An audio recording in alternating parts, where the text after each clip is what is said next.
What's up, ladies and gentlemen? Welcome to SpawnCast episode 113. It is actually the episode just before E3 officially starts. E3 starts next Saturday, technically. Yeah, like that, yeah, because EA is gonna kick it off and possibly put everyone to sleep. But I mean, they'll have Jedi Fallen Order. That's about it, though. If you look at their schedule, it doesn't look great. So unless they have something to surprise people, it might not be a fun conference with them or live streaming event thing with them. But it does start next week, and we'll have a full predictions SpawnCast where we talk about E3 and what we think is going to be at each conference next weekend. So you want to stop by for that; it'll be fun. But we do have a bunch of people here. We have to go over a couple things, including Mario Maker's Online, Call of Duty, Death Stranding, and a few other things as well. So we're just going to go right down the line here. Max, how you doing tonight, Dreamcast guy? Very good, man. Just got back from DreamHack. I watched a bunch of esports today in person, and man, it's a different experience. I highly recommend it. Nice. Is that just like a convention, or? It was basically just a giant esports arena, and like one side they were doing Halo, and they were doing Rocket League, and they were doing like just they had a huge Brawlhalla thing, like a huge like $25,000 cash prize for Brawlhalla. Smash Melee was up there for a bit. It was good. Nice. Then we have Evan. Evan, what's going on? Not much. Tinkering around this week with merch and stuff, and actually getting some things done. And then Jordan, what's going on? What's going on? You know, just same old stuff. Kind of not really. I'll explain it later. But yeah. And then Nate actually changed his profile picture, it seems. He's now a Walking Dead character. Yeah, I got, a little pixelated, a little cell shaded there. It just you just look fed up with whatever's on screen right now. I love how brown your eyes are in that picture. It's like piercing. That's all right. Look into my eyes and I will hypnotize you. And we got OJ with us. What's going on, OJ? What's up, man? Been a pretty good week for news, huh? Yeah, it's been fun. Fun. Some other stuff just dropped recently too, with GameStop and all of their Nintendo Switch SKUs and stuff getting thrown around. So. Oh, did it? I didn't notice that someone made a video before the show that everyone should watch after the show about that. That's Sean RGT. If you didn't see him there in his very bright living room, actually. I have a light right here. Yeah. Okay. Now he's got to learn how to control exposure on his camera.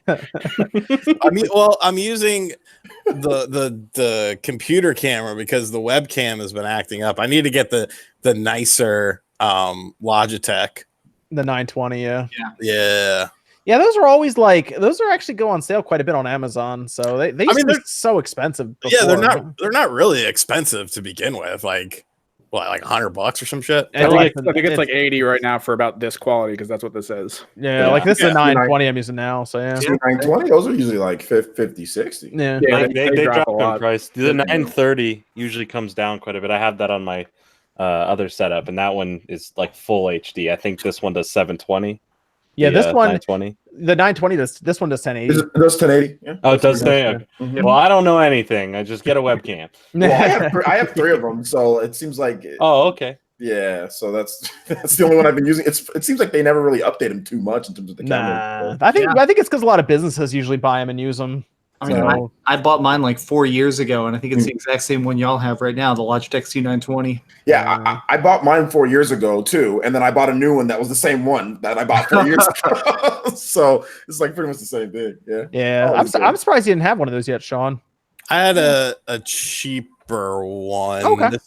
This is the Oh god, it's like a C570 or 360 or something. Yeah, it doesn't have a model or anything on it. Now you go on Amazon. I think it'll be there to like tomorrow.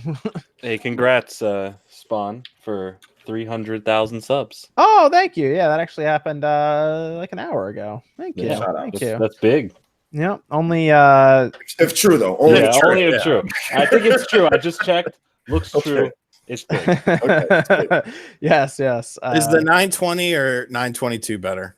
Honestly, I think the 922 is like some businessy type stuff. Like you're fine with 920, Sean. Yeah, 920 is fine. Basically, get whatever's cheaper. It's only a $4 difference. Yeah, get whatever's cheaper then, to be honest. Okay. Yeah, I looked at the 922 and I think it was like some. I thought it was microphone, like a microphone. No, I think it was low. I think it was something with low light or something, but not enough to like actually matter. Yeah, he doesn't have low light right now. Yeah.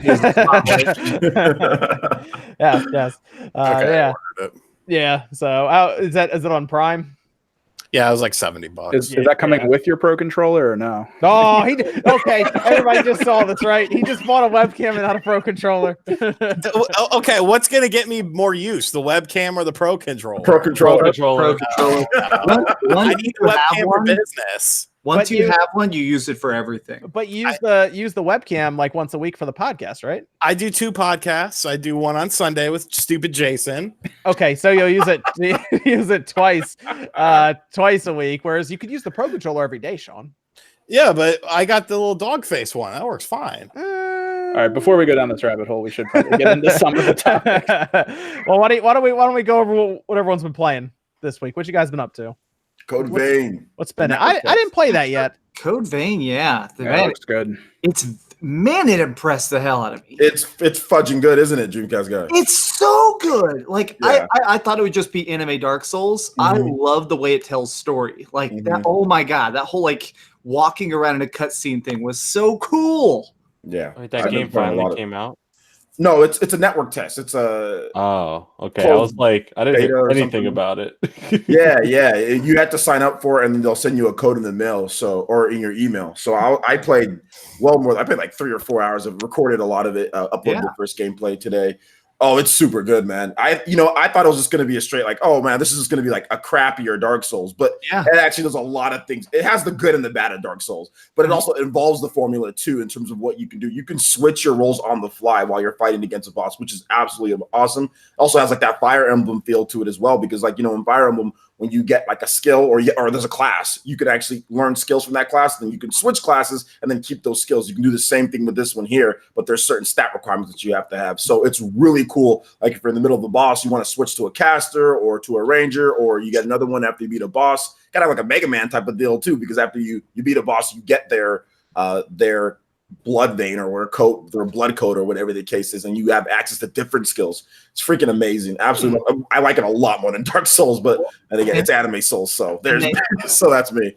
They end it with such a great tease, because at the very end, it's basically like the opening introduction. It explains the universe. You get to create your own character, and then you basically play through the first boss. And then when you beat the first boss, they basically unlock an additional like 5 whole new types of like combat, just to basically be like, it's like a teaser. So yeah, I'm definitely on board. I'm totally buying it, man. Wow. I love the quick swords a lot. I was using the stance where you could teleport forward, so I was teleporting forward. There's like a whole blood drain mechanic and stuff where you can actually like use more powerful strikes. It's really smart. That is a huge turnaround, because before people were not like feeling that game at all.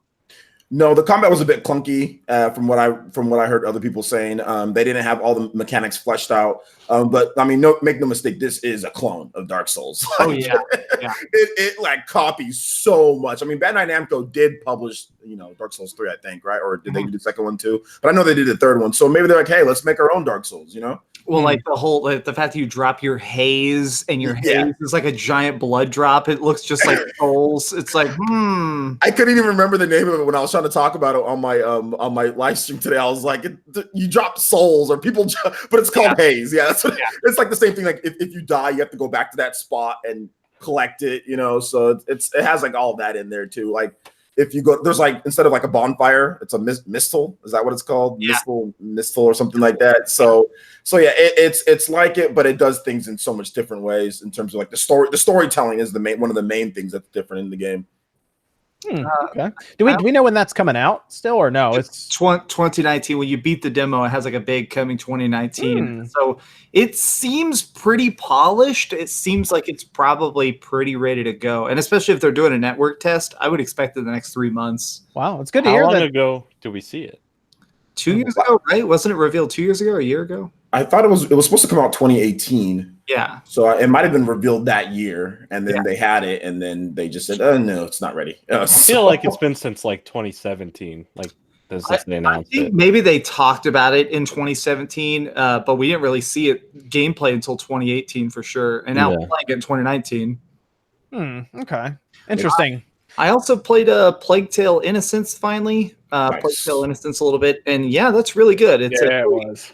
very concise single player story. Yeah, Evan really likes that game. Did you get through to the end? No, I've probably played the first hour so far, and I'm still like just sneaking around with that kid and stuff, and it's really interesting. It's also, I'm playing on the PS4 Pro. It looks gorgeous. Like it almost looks like walking around in a medieval painting. Yeah, they land a lot of the atmosphere to it, but I can't talk about like all the cool stuff if you're only starting out. Damn it. Is it digital only?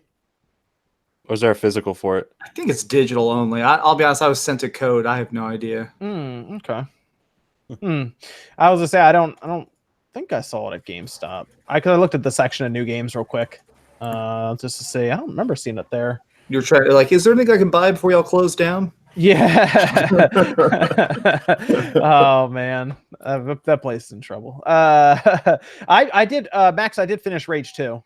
Yeah, Nice. I did finish that up. So that's all done. There appears to be more to do after you beat it, though. And How'd you feel about the ending? And like everyone's talking about how crappy the ending is. I mean, I guess don't spoil it, but like everyone's talking about how like crappy the story is tied into the ending. Is that true for your experience, John? It was just anticlimactic. Yeah, because you spend so much time fighting the last boss. The last boss. By the time he dies, you're just like, okay, like basically, yeah. I was like, that's how Rage 1 ends. So it just makes sense. Just keep it going, right? I'm telling you, man. I beat it, and I was like, oh, I didn't think the game actually had ended, but then the credits started like rolling, and I was like, oh, okay. That's exactly how the first one felt. All right, then. Yeah. I love when games do that. I feel like there's a good amount of games out there. You just get to the end, like, what? There's no way that's the end, and it's just credits roll. Yeah, so but you keep going after that. So there's like more to the game after. Like there's like post game stuff as well, like end game stuff. So my thing is I'm just trying to collect the last couple arcs, and I'm trying to now my goal is I'm defeating every bandit camp, and I'm going to be done with it forever. Just because I love wrecking those idiots. It's so fun. Yeah, so I finished that up and moved on from there, and then I started playing the Xenoblade Chronicles 2 save file. I managed to pull off that old Switch. So I started just kind of grinding away in that again. But otherwise, I think I downloaded Void Bastards as well, Evan. Yeah, I've been playing that. That's fun. It's insanely fun. It's done by some of the guys that made the older Borderlands, and it has that same feel to it. But there's elements to it that's like FTL style, which are really fun. Yeah, I mean, it's interesting. I'm not a big roguelike person, to be honest, so it doesn't really like mesh with what I like to play. But I can see why people would really get into it. But it's interesting. The art style definitely is Borderlands. And there's a pretty good humor to it that's similarly written like Borderlands. Yeah, there's like it's this weird passive aggressive nature from like the stuff around you. But it is on Game Pass. Ooh, Game Pass. Only $1, 3 months. If you have Game Pass, you can just download Void Bastards right now, because for just $1. 3 months. Speaking of Borderlands, though, I've been going through Borderlands 2 again, just because now I have it on the Xbox One, and so I've been going through. I'm just like at the end of the main story, because there's this rumor, highly big rumor out there, that at E3 when they're talking about Borderlands 3, that there's a brand new DLC for Borderlands 2 coming out that bridges the gap between 2 and 3. And I forget the name. It's like Lilith, something about Sanctuary 2, something about the city that happens in the game, which is a big mystery for the third game. So I'm prepping to get through everything to play through that. So I played that. It's gonna be a myth. There's no way that's real. I've seen that, dude. There's no way. There's a good amount of people talking about it. It's not just like one person. There's a lot of people. Oh, I know. They've been updating the game. Like there's been a lot of new patches with stuff that people can't find in the game yet, but it says it's there in the code now after these updates that make it seem like when the DLC comes out, that's where it actually affects. And I don't see it as unrealistic. I do see that there could be a good little, even if it's small, a couple hour campaign, that it would be smart to kind of bridge certain questions between them.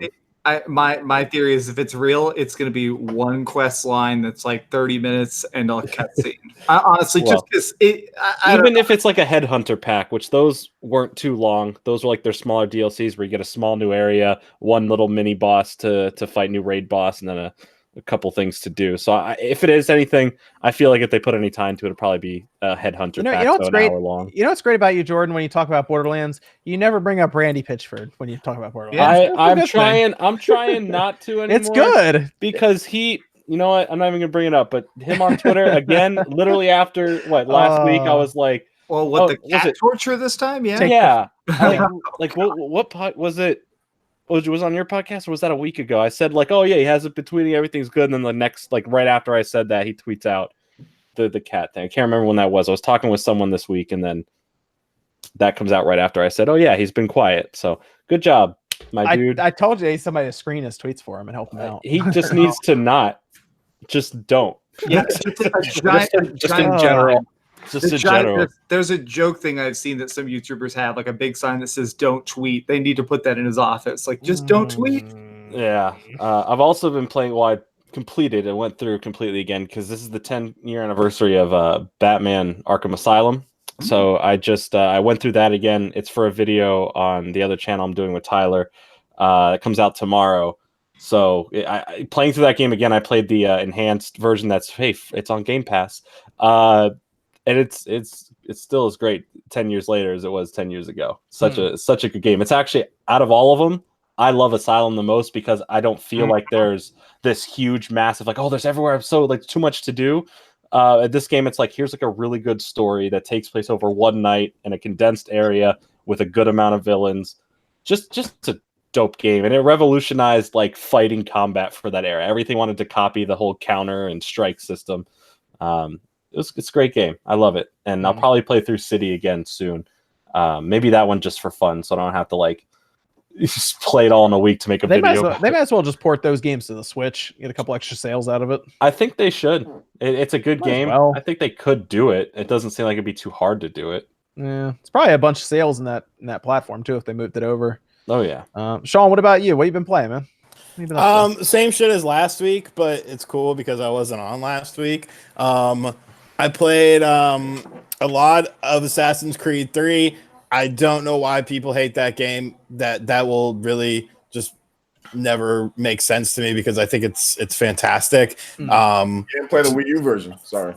No, I didn't. I never played it on the Wii U. I never played the game because everyone was because after playing the first two, I looked at it and I was like, oh, it looks kind of the same. And then when the game came out, I was like, hey, this is the worst Assassin's Creed ever. And I'm like, oh, okay, I'm not going to play it then. And so I never played it until I bought it on the Switch. And I was like, oh, I'll review it. And I was like, holy shit, this is addictive.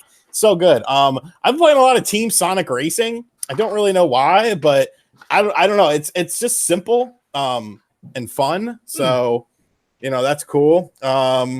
What else? Messing around, dicking around with the Castlevania collection a little bit. Nothing really different this week. Just kind of the same old stuff. When's that Division game come out, Sean?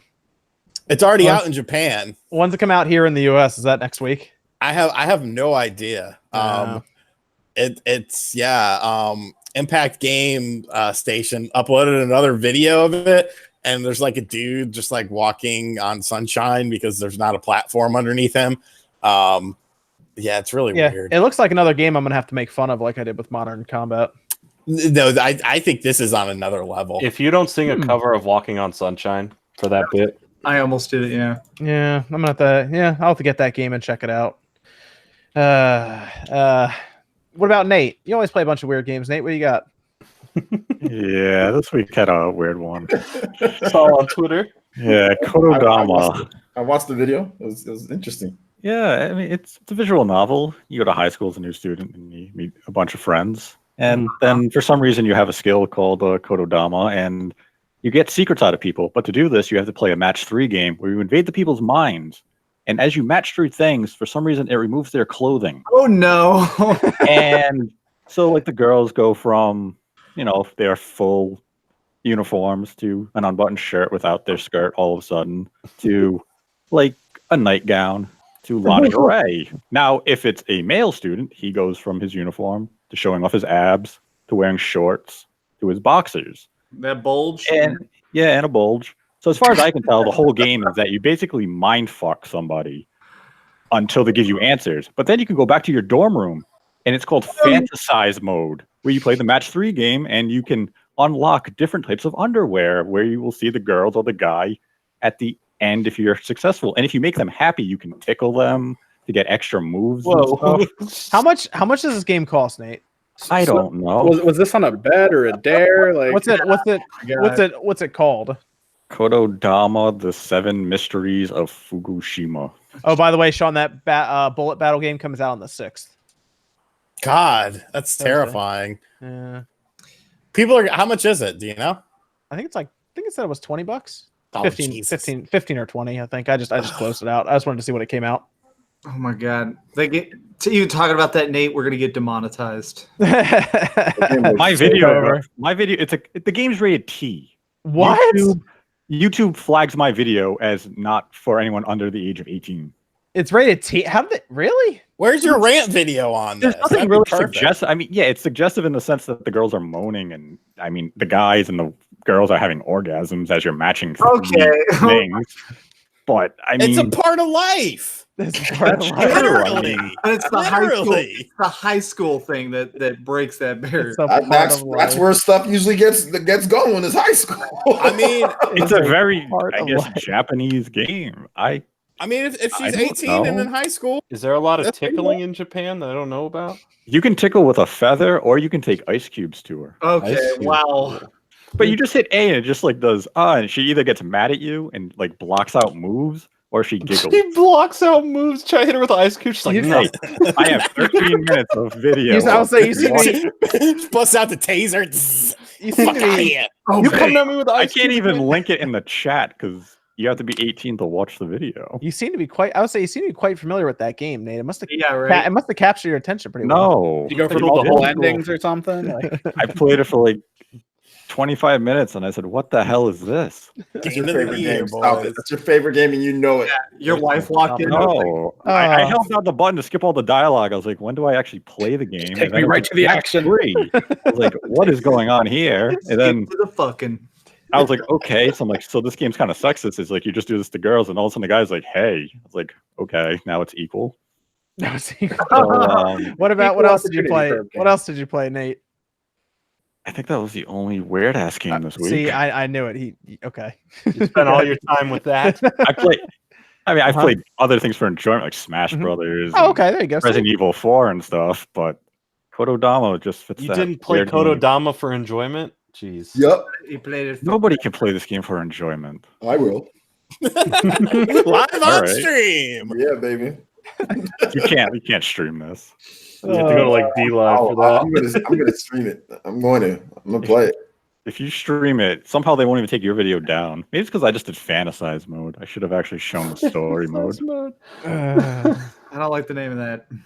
We get everybody for games this week. It's really what you do. You go back to your dorm room and says, do you want to start the next day or do you want to fantasize? Okay, go to Nate's channel and sign in so you can watch it. There you go. I played some I know what I'm doing after this. Played some more Smash Ultimate 3.1. There you go. I just linked it in the chat. Oh yeah, I played the Smash VR mode. I don't know if we're doing it separate. No, you can go for it. Go for it. In my opinion, it's the best use of VR that we've seen with the Labo thing by far. I will say you're right. I think that is a much better. That's exactly what I want them to do. Is just make a viewing mode where you walk through old locales from Nintendo's history, like Hyrule and everything. That's what I would prefer them to do over, hey, attempt to play Zelda in 360p. Good luck, kind of thing. Yeah, like it made sense. It looks good enough. Like it looks way better than Zelda does. I'd say it looks better than Odyssey does as well, because I think Smash runs at 720p in handheld mode. So yeah, like you could zoom in on shit and it's not all like pixelated and eye raping you. Like you can actually enjoy it and look around the levels and shit. I thought it was very cool. A very cool free update. It was a neat idea to have that, but that's the direction I'd like to go. And it makes me wonder, what's the next? Is Mario Kart the next one that gets it? I did really like the Mario Kart stage. Yeah, it would be like if they do Mario Kart with that would be awesome. But again, though, you need a strap for the headset. Yeah. Well, I mean, like, and I don't know. Do you think it would work? I feel like they could do first person mode, I guess, kind of, and just be terrifying when you go by the piranha plants and stuff, the big ones. But I feel like they could probably make it work. Yeah, I think they could. Do you think it would just be integrated into the normal game, or do you think they would do a separate VR mode that maybe has less racers or something? Probably a separate VR mode. Like I said, when Gran Turismo came out and it was with the PlayStation VR, you only raced against one person. I think they've updated it since then, but I could see them doing something like with Mario Kart. Like they wouldn't let you go online with it, for example. That mode. You stay offline and you race against like 3 or 4 computer players or something, I guess, on a track. But that would be a cool free update. Do something like that just to try it. But geez, Nate, the animations in this game. Oh my god! Gosh. You're actually watching the video? Yeah, I went and saw. I was curious, and it's something. Be sure to cut your camera out, Fringe. Don't DSP. Yeah, I'll try my best not to. But fantasize. I think Mario Kart's the good one. I'm trying to think of anything else. I don't think Mario Tennis would work unless you watch them play tennis. I'm trying to think of anything else that because it's basically they're like this would be arms, and it's like arms?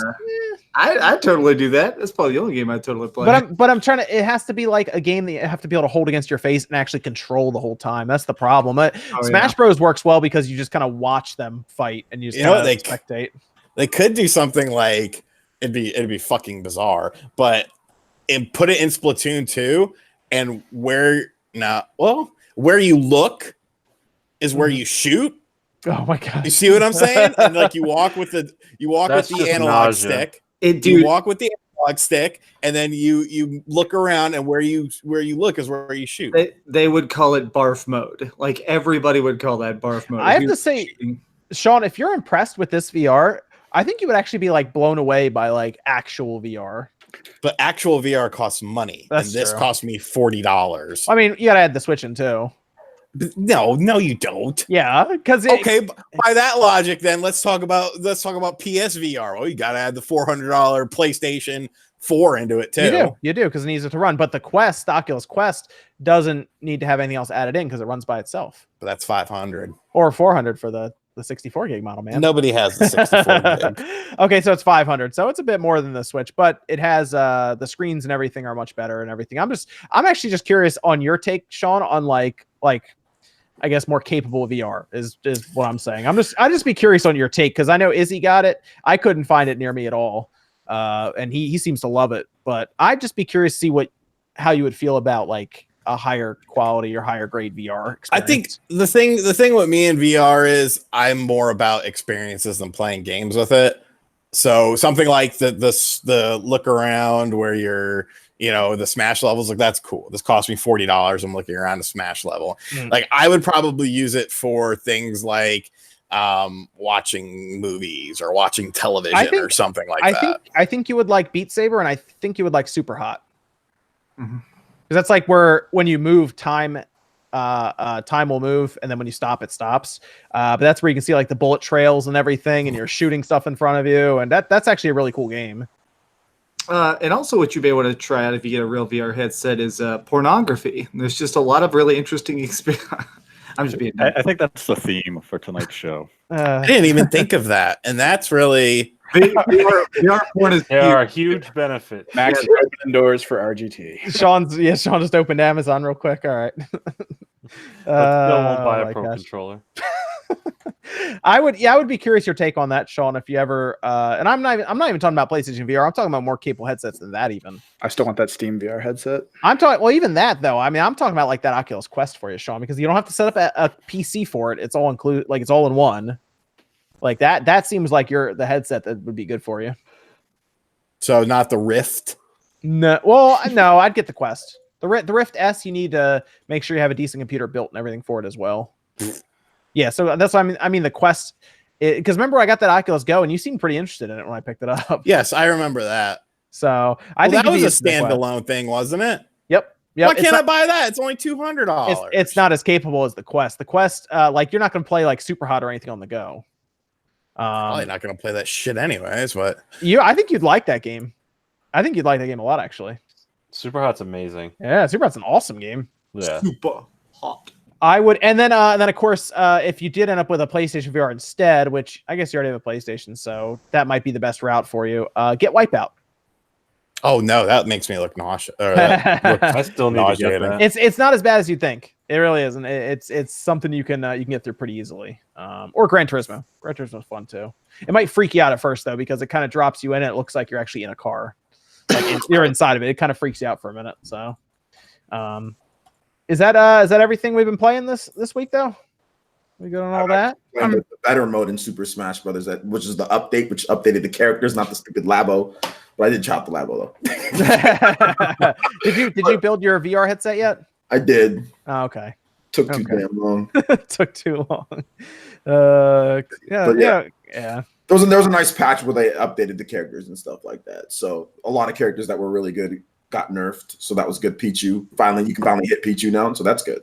They're getting ready for that character getting added at E3. Yeah. I hope so. Getting ready for that. So patch 3.1 was pretty good. Added the Labo support, added big buffs and nerfs to certain characters that needed nerfs and buffs. So it was good. It was a good patch overall. Nice. Let me go through your super chats before we get into some of the topics. Miguel says hi. How you doing, Miguel? Julian with $1 no message. Thanks, Julian. Lucius saying Grookey gang, happy Saturday. I am gonna go with Grookey when Pokemon Sword and Shield come out. Score bunny, yeah. Score bunny. Super Luigi. Actually, Sean, who are you going with? With what? In Pokemon Sword and Shield, the starters. Oh, the fire monkey.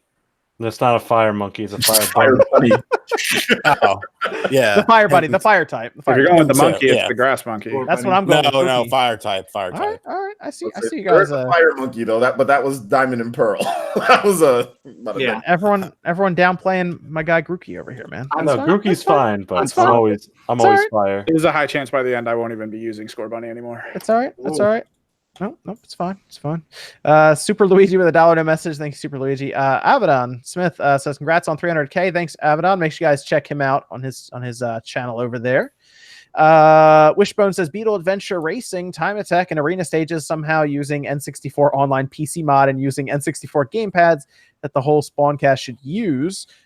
The Beetle Adventure Racing, I guess, gets some like I mean, all these N64 games are getting mods now, so I guess it probably did. That game's a classic. Oh, it is. Absolutely is. I would actually like to see that game get like remastered and brought up. I actually had a steering wheel. I probably still have it somewhere for the N64. I thought it was like the weirdest thing because I found it at a garage sale maybe like 8 years ago. And I was like, I don't even know what this goes to. And I looked at the plugs at the end. And I was like, oh, this is the N64. I played the Beetle game like that. It was so weird. I played Diddy Kong with it, and that was weird. Oh, interesting. Okay. Yeah. Very good times. Michael says, been playing Code Vein network test. Combat a little frustrating, but fun otherwise. Is that just because it's like you guys are saying it was kind of Dark Souls like, so it's a little weird getting used to it? It's not that. It's that you have to go slower than Dark Souls because the enemies are actually pretty close to each other. So if you try and go at all fast, they will group fuck the hell out of you. So you have to go even slower than Dark Souls. Yeah. And a lot of people, I looked at the forums, a lot of people are getting frustrated by that because they see like two guys saying, oh, I can take that. And like 4 more dudes drop out of the ceiling. And they're like, oh, okay, never mind. Yeah, it has like ambush spots and things like that. Like if you try to like just run through, they're just really all just gonna chase. They're gonna all chase you till they actually chase you down. So yeah, it can be a bit frustrating, but you just gotta go through it. You know. Andy Ackerman says, I believe Fringe doesn't know anything. Thanks, Andy. I'm glad you spent your $25 on that. Thanks, Andy Ackerman, as usual. We'll keep an eye on Fringe just to see if you're right about that. Actually, a close eye on him. Julian with $1 no message. Thank you, Julian. Rikodu says, Spawn, if Xbox 2 comes out with Halo Infinite, I'll buy that console day. Spawn community, you'll buy that console day one if it launched with a potato, just tear it apart. That is correct. The way you can tell that is because I bought the Xbox One sad. So yes, I'm buying the next Xbox when it comes out. I would like it to launch with Halo Infinite because that's where I'll play it, is on there. So did you just like put it back in the box and not use it, the sad? You just have it aside somewhere? No, I mean it's still like an Xbox and everything, obviously, but like it doesn't take discs, which is kind of annoying. But I actually have a pretty decent digital library, and for just $1, I also it also works well for like Netflix and streaming boxes as well for what that's worth, because it's 4K and everything through that. And the Slims have HDR as well for the games. I don't see how the SAD works well for anything when you remove the. Oh, they just ripped that disk drive out. Yeah, that thing. The Xbox One S plays physical Blu-rays. That's still a thing. There's like 5 of those things just like sitting at Walmart right now near me. I don't think anyone's bought one. Neither one person. I'm telling you, man. Money well spent. Yeah. It was at least an interesting video. So there you go. Yeah. I think people were curious to see if it still had some parts in there that literally just shows it was ripped out. It has the eject button. It still makes the noise when you hit the eject button. It's awesome. Yes, it Hard really work. is.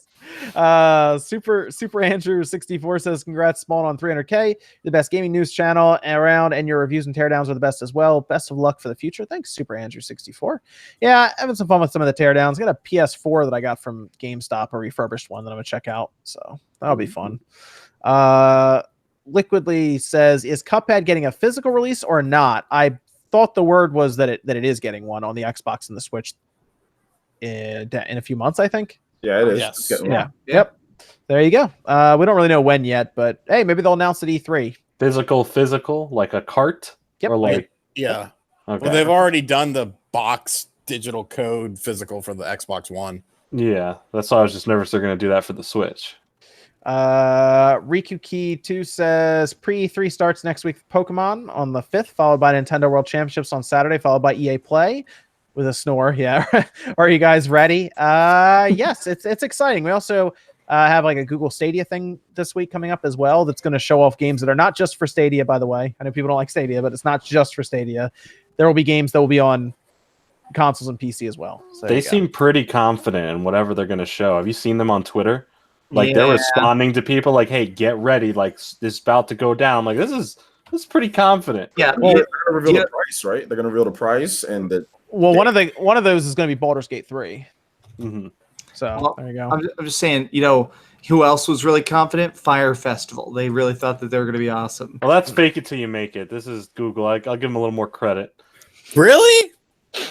I'll give a little more credit. Think how many failed things they've had though that they but I'm interested. Forgotten. I'm interested. Listen, I fully this could easily be like HoloLens or anything else where it's like, oh, look at this, and then they never talk about it. So we'll see. I'm excited for EA somewhat for a certain game to see if it's there or not. They'd be smart if they had if a game's anniversary happened, they made the game free for the day to play, and when you go to the Google's website, google.com, the logo there is like in the artwork of the game, and it says click here to play the game now, and it just automatically kicks up Stadia. That would be some smart things they could do there. I'm excited to see the technology, but it's still streaming, and I mean, at this point, a lot of people are playing in 4K, or they're playing a handheld Switch at 720p, and it's like, do you necessarily want the compression artifacts and all this stuff? No. Hey, real quick, I just want to do something to celebrate SpawnWave getting 300K. Some game developer has this cool game. It's basically like a first-person shooter in Tron style. It's called Get to the Orange Door. They sent me like 10 copies of it, so I'm going to start copy and pasting codes into chat. What system is that on? It's on Steam. It is a Steam code. It's super good. I actually played it today. It's called Get to the Orange Door. So I'm just going to start copying and pasting these like 3 at a time as we continue talking. Cool. Okay. So open up Steam now, everybody, and get ready to copy paste these. Get to the Orange Door. All right. There you go. I'm going to claim them all. Right. You know what? I think I may have, let me just see. I may have missed something through Streamlabs, I think. Yeah, there we go. Yeah. Jeffrey Burns says, no question, just wanted to put some money on the show. Thank you, Jeffrey. And then Avedon donated another 5 saying Streamlabs hype with a question mark. Thanks, Avedon. We'll probably, Evan and I have been talking about reworking the layout and everything and making it so some of that stuff pops up and everything. We'll get there with it though. We'll get there. Got a lot of stuff cooking right now. So nice. So I'm hungry. There. Yes. I think I got everything there. And then at 300K says, can't wait for Newswave Monday. Congrats on 300K. Thank you. Dave says, did anyone play Crystal Crisis? It has Peter Cullen voice over and a homage to Michael Jackson's Thriller. Great physical collector pickup. I haven't grabbed it yet, but I know Nate played it. Yeah, I was actually expecting like a Decepticon to be a villain. I was kind of disappointed when I didn't hear like Megatron appear in the game. That is physical, right? So maybe I should. That's from Nicholas. Right? Yeah, I need to pick it up too. That means they usually have some good stuff in there. Yeah, I think it's only $30. Yeah, I'll go grab that then to support them with that stuff. Yeah, I'll go grab that. Maybe Monday. I'll grab it. Cool. All right, so we'll cut the super chats there, and then we'll come back around in like half an hour. So let's start with Pokemon, because we had that we had that conference that took place, and is that what you want to call it? It was funny. The first thing, I absolutely loved the podium. By the way, it was just a really big shiny Pokeball. That was great. Godzilla. That was great, bro. The fact that they came out there and promoted Godzilla, and he didn't take any jokes. He was like, "Thank you for talking about Godzilla. That has nothing to do with Pokemon." I was like, he is not playing. He is not happy about that. That's hilarious. Godzilla is awesome. It is. I saw it. That was actually good. I saw it today. Dude, I hate that. Sorry to get into movie wave really quick. I get it. You want to watch a movie character. Listen, if you're a fan of the Japanese ones and classic Godzilla, the Toho stuff, like it's amazing. It is the best Godzilla Western adaptation ever made. Yeah, the characters are cheesy. There's some dumb stuff that happens with them. Name any Godzilla where the characters, the human characters, are like the important figure. Like they're the worst ones. You wanted more Godzilla in the 2014 one, and they give you a lot more Godzilla and King Ghidorah and literally so much more. I don't know what you guys want. I wanted a Puff Daddy song. No, we're not getting that again. I watched with me, dude. I watched that again on 4K, like the other week, just to remember how bad it is. One, it's even worse than I remembered. Two, they have that as a special feature to watch the music video. It's so great. It's so great. He's just rapping. He's just rapping to Godzilla. That song has like 7 lines in it. It does, yeah. And it's just basically kiss my ass, sniff my balls. See, Jordan, we need to make another channel called Film Wave, Jordan. Let's do it. I'm down.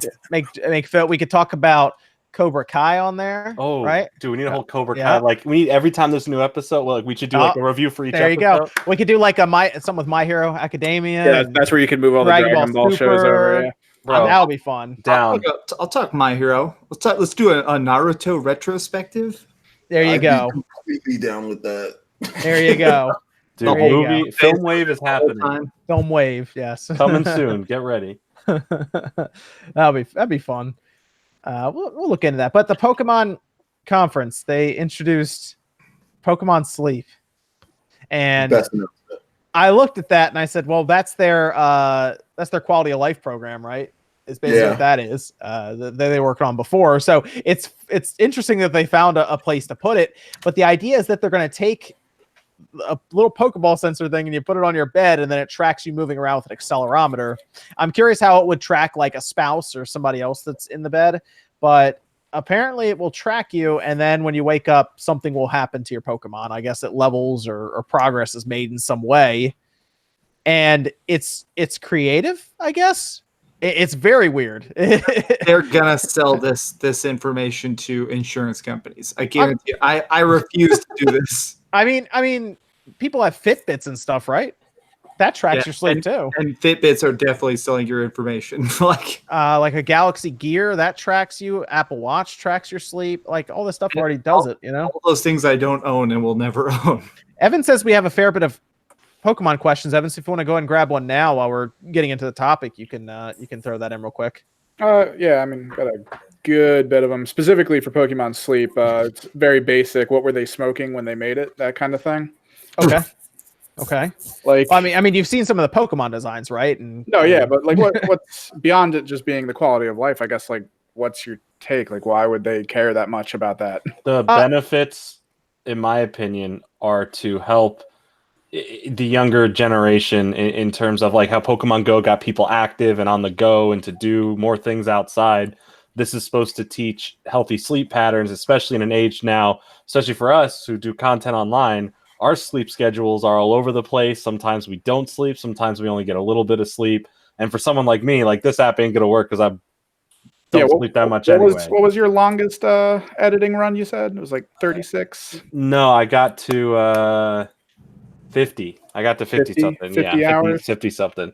So like, yeah, the app's not for me. Like, if there's benefits that give you like in-game stuff, like they're saying, like, yeah, it helps you in the games. I'm gonna be far behind because I ain't getting any of those benefits. But I like the idea and the premise. It's just weird how they're like, it's Pokemon Sleep, but we're not going to tell you anything.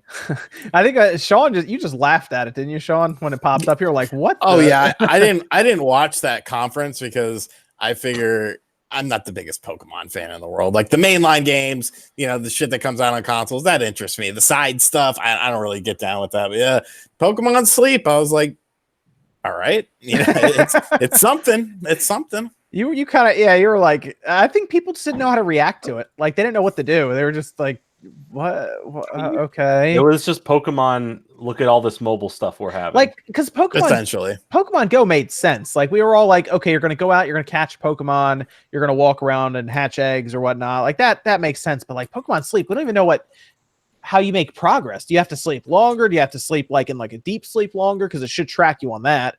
Like, I don't really understand how it's all going to work with you sleeping, if that gets your Pokemon experience points or anything like that.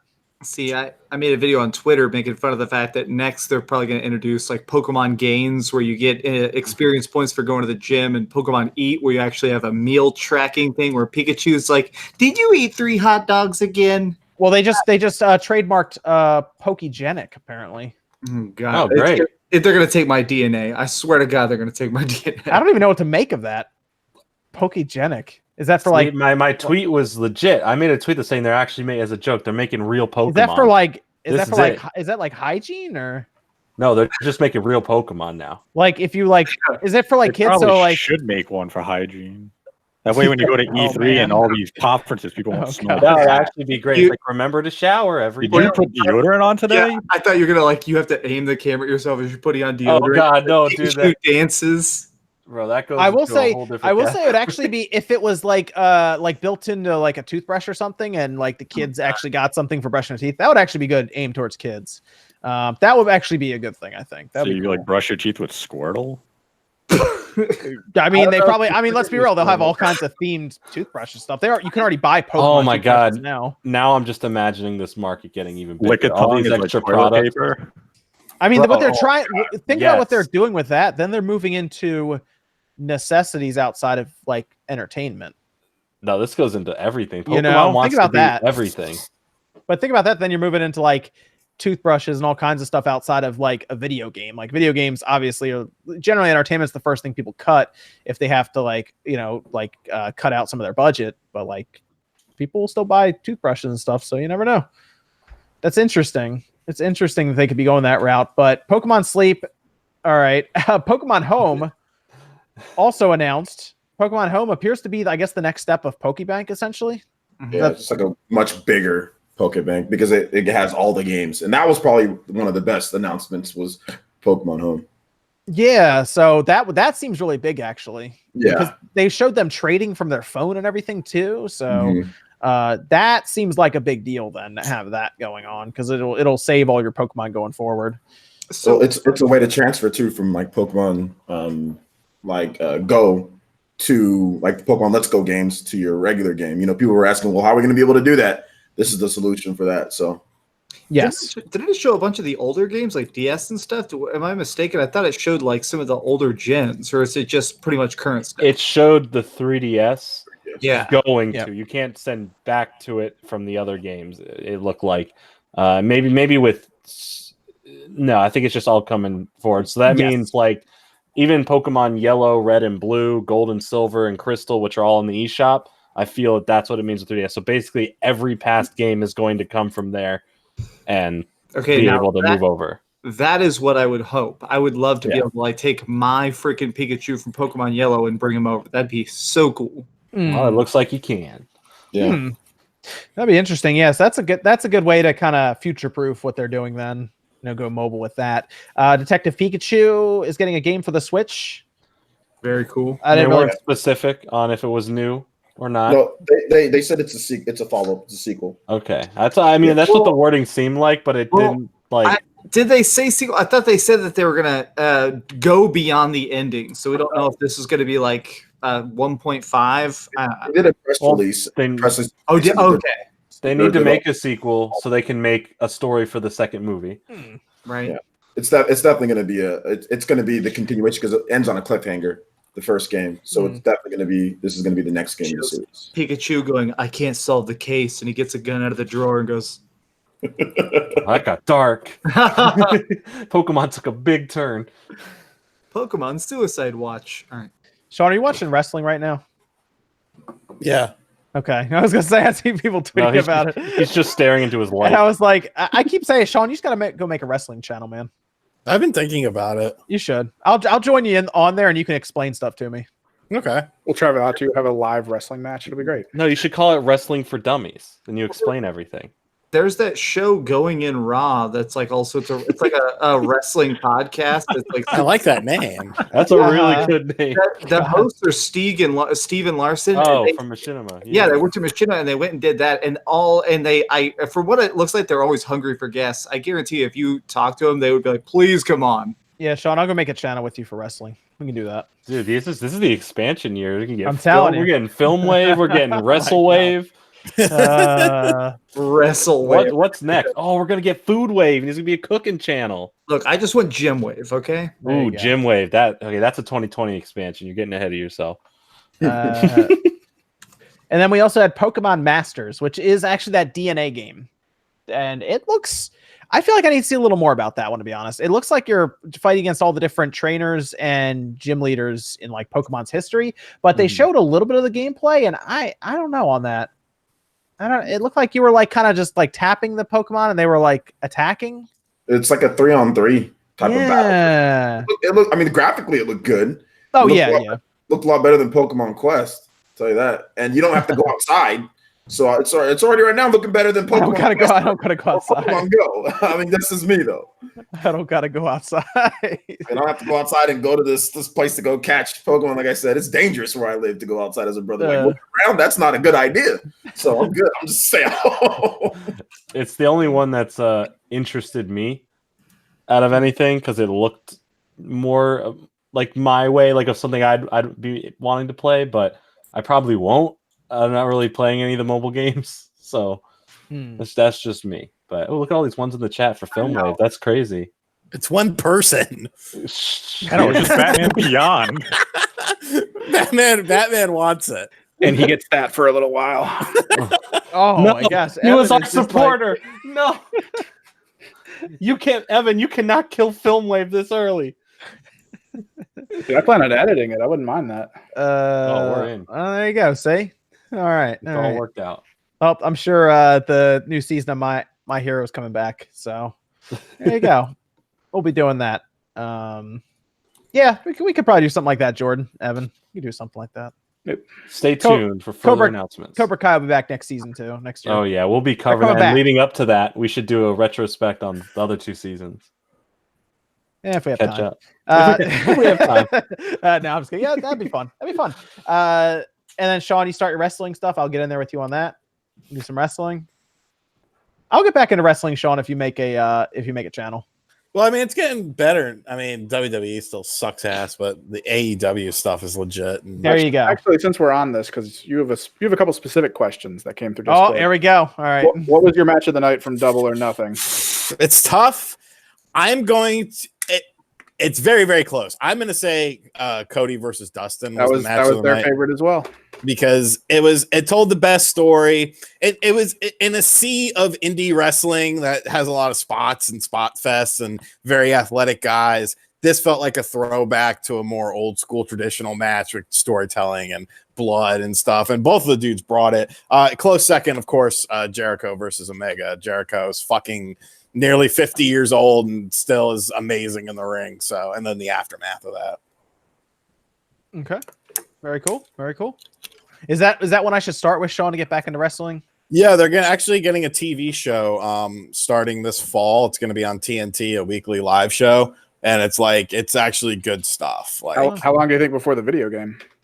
They've already talked about it because they're all like the two of the main guys that are running the company are the brothers, and they've actually been doing a YouTube channel for like ever. So like that's how they got sort of noticed, is they do a weekly YouTube show and they have like storylines on the show, but it just continued to grow and grow. They networked. They ended up, becoming very big in Japan. Their shit's in Hot Topic now. And they just got a lot of notoriety from that. Hot Topic that builds careers. It did for them. They made a shit ton of money. It's called the Topic clout. It's very important. No, actually, the Hot Topic at the mall near me generally is pretty busy. So yeah, Sean, start that channel. I'll get on there with you. Let's do it. Talk some wrestling stuff. What other questions we got for him? Evan? The last one for Sean is, when are you going to be getting that Big If True shirt, since Wood was apparently wearing one on a video? Oh, look. Jalen actually asked that as well. When can we expect a Big If True shirt, Sean? I'll have someone do a design. See, I was gonna say Wood already jumped all over that, man. Piece of shit. Hate him so much. I'll have because it's really a simple shirt. So I have a plan for one that's a little less. Oh gosh. Go on. I'll talk to you about it later. Message. Okay. I'll have a shirt thanks to Evan coming out eventually once I figure out setting it up. But he made a design for something I said a few weeks back. And it's good. Oh yes, it is. I've seen that. Evan's the shirt guy. Oh man. You designed this shirt. There you go. He's the shirt guy. He knows what he's doing. Evan, you did design on Modern Vintage Gamers logo as well, right? Yeah, everything about the animation stuff like that. Yep. Cool. There you go. Evan's open for commissions, so check him out on Twitter. And on Twitch when he's drawing. Yes. So then we also have the Pokemon conference, or the actual direct, essentially coming up this week on the 5th, and I assume we're just going to see basically a big blowout of Pokemon Sword and Shield at that point. Pretty much everything. Like I'm expecting like Mario Maker level of like blowout of like everything, and they definitely told us about that several times at the conference and before. So I'm expecting some good stuff for Sword and Shield, and I assume most people are going to be streaming it. I'll be streaming. I'm sure OJ will be streaming it. I don't know if Sean's going to be streaming it. No, I'll talk about it after. I'll watch it and talk about it after it's done. There you go. We're probably going to get the reveal of the full evolution line, at least the final evolutions for the main 3 characters, the main 3 starters, both legendaries, the full box art and release date. We'll see a few new Pokemon. They'll show off maybe a gym leader or two, some of the towns, some new stuff. Other than that, don't expect like everything to be revealed, but we're probably going to get at minimum the legendaries in the final evolution. Here's my question to you guys about this. You all have already picked your starters based on their first evolution. Can it change based on the final evolution for you guys? No, because I'm always fine. Yes.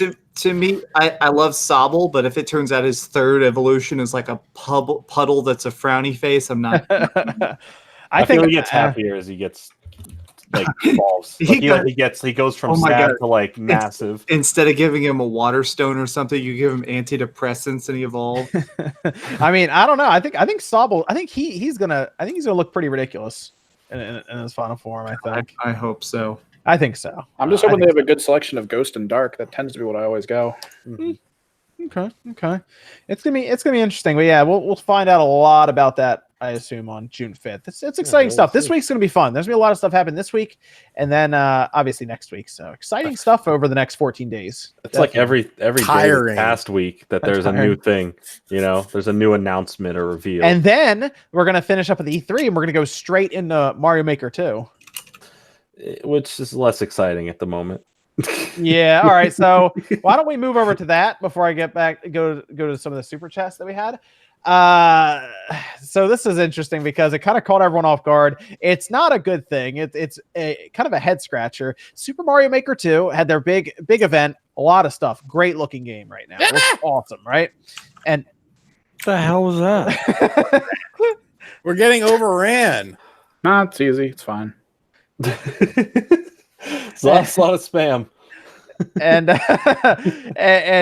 Mario Maker 2, apparently you will not be able to matchmake with friends or play with friends. So it won't be friends lobbies. You can only play and matchmake with randoms. And that caught everybody by surprise because it seems like a game you would want to play with your friends because you're building levels, you're running through levels together. It's the first time we've seen like a co-op Mario game like this online at the same time, and you can't play with your friends. So could anyone come up with any real reason why Nintendo would do this? They said it had to do with their leaderboards, which is weird to me because you just make a social game type like we've had in every other game online.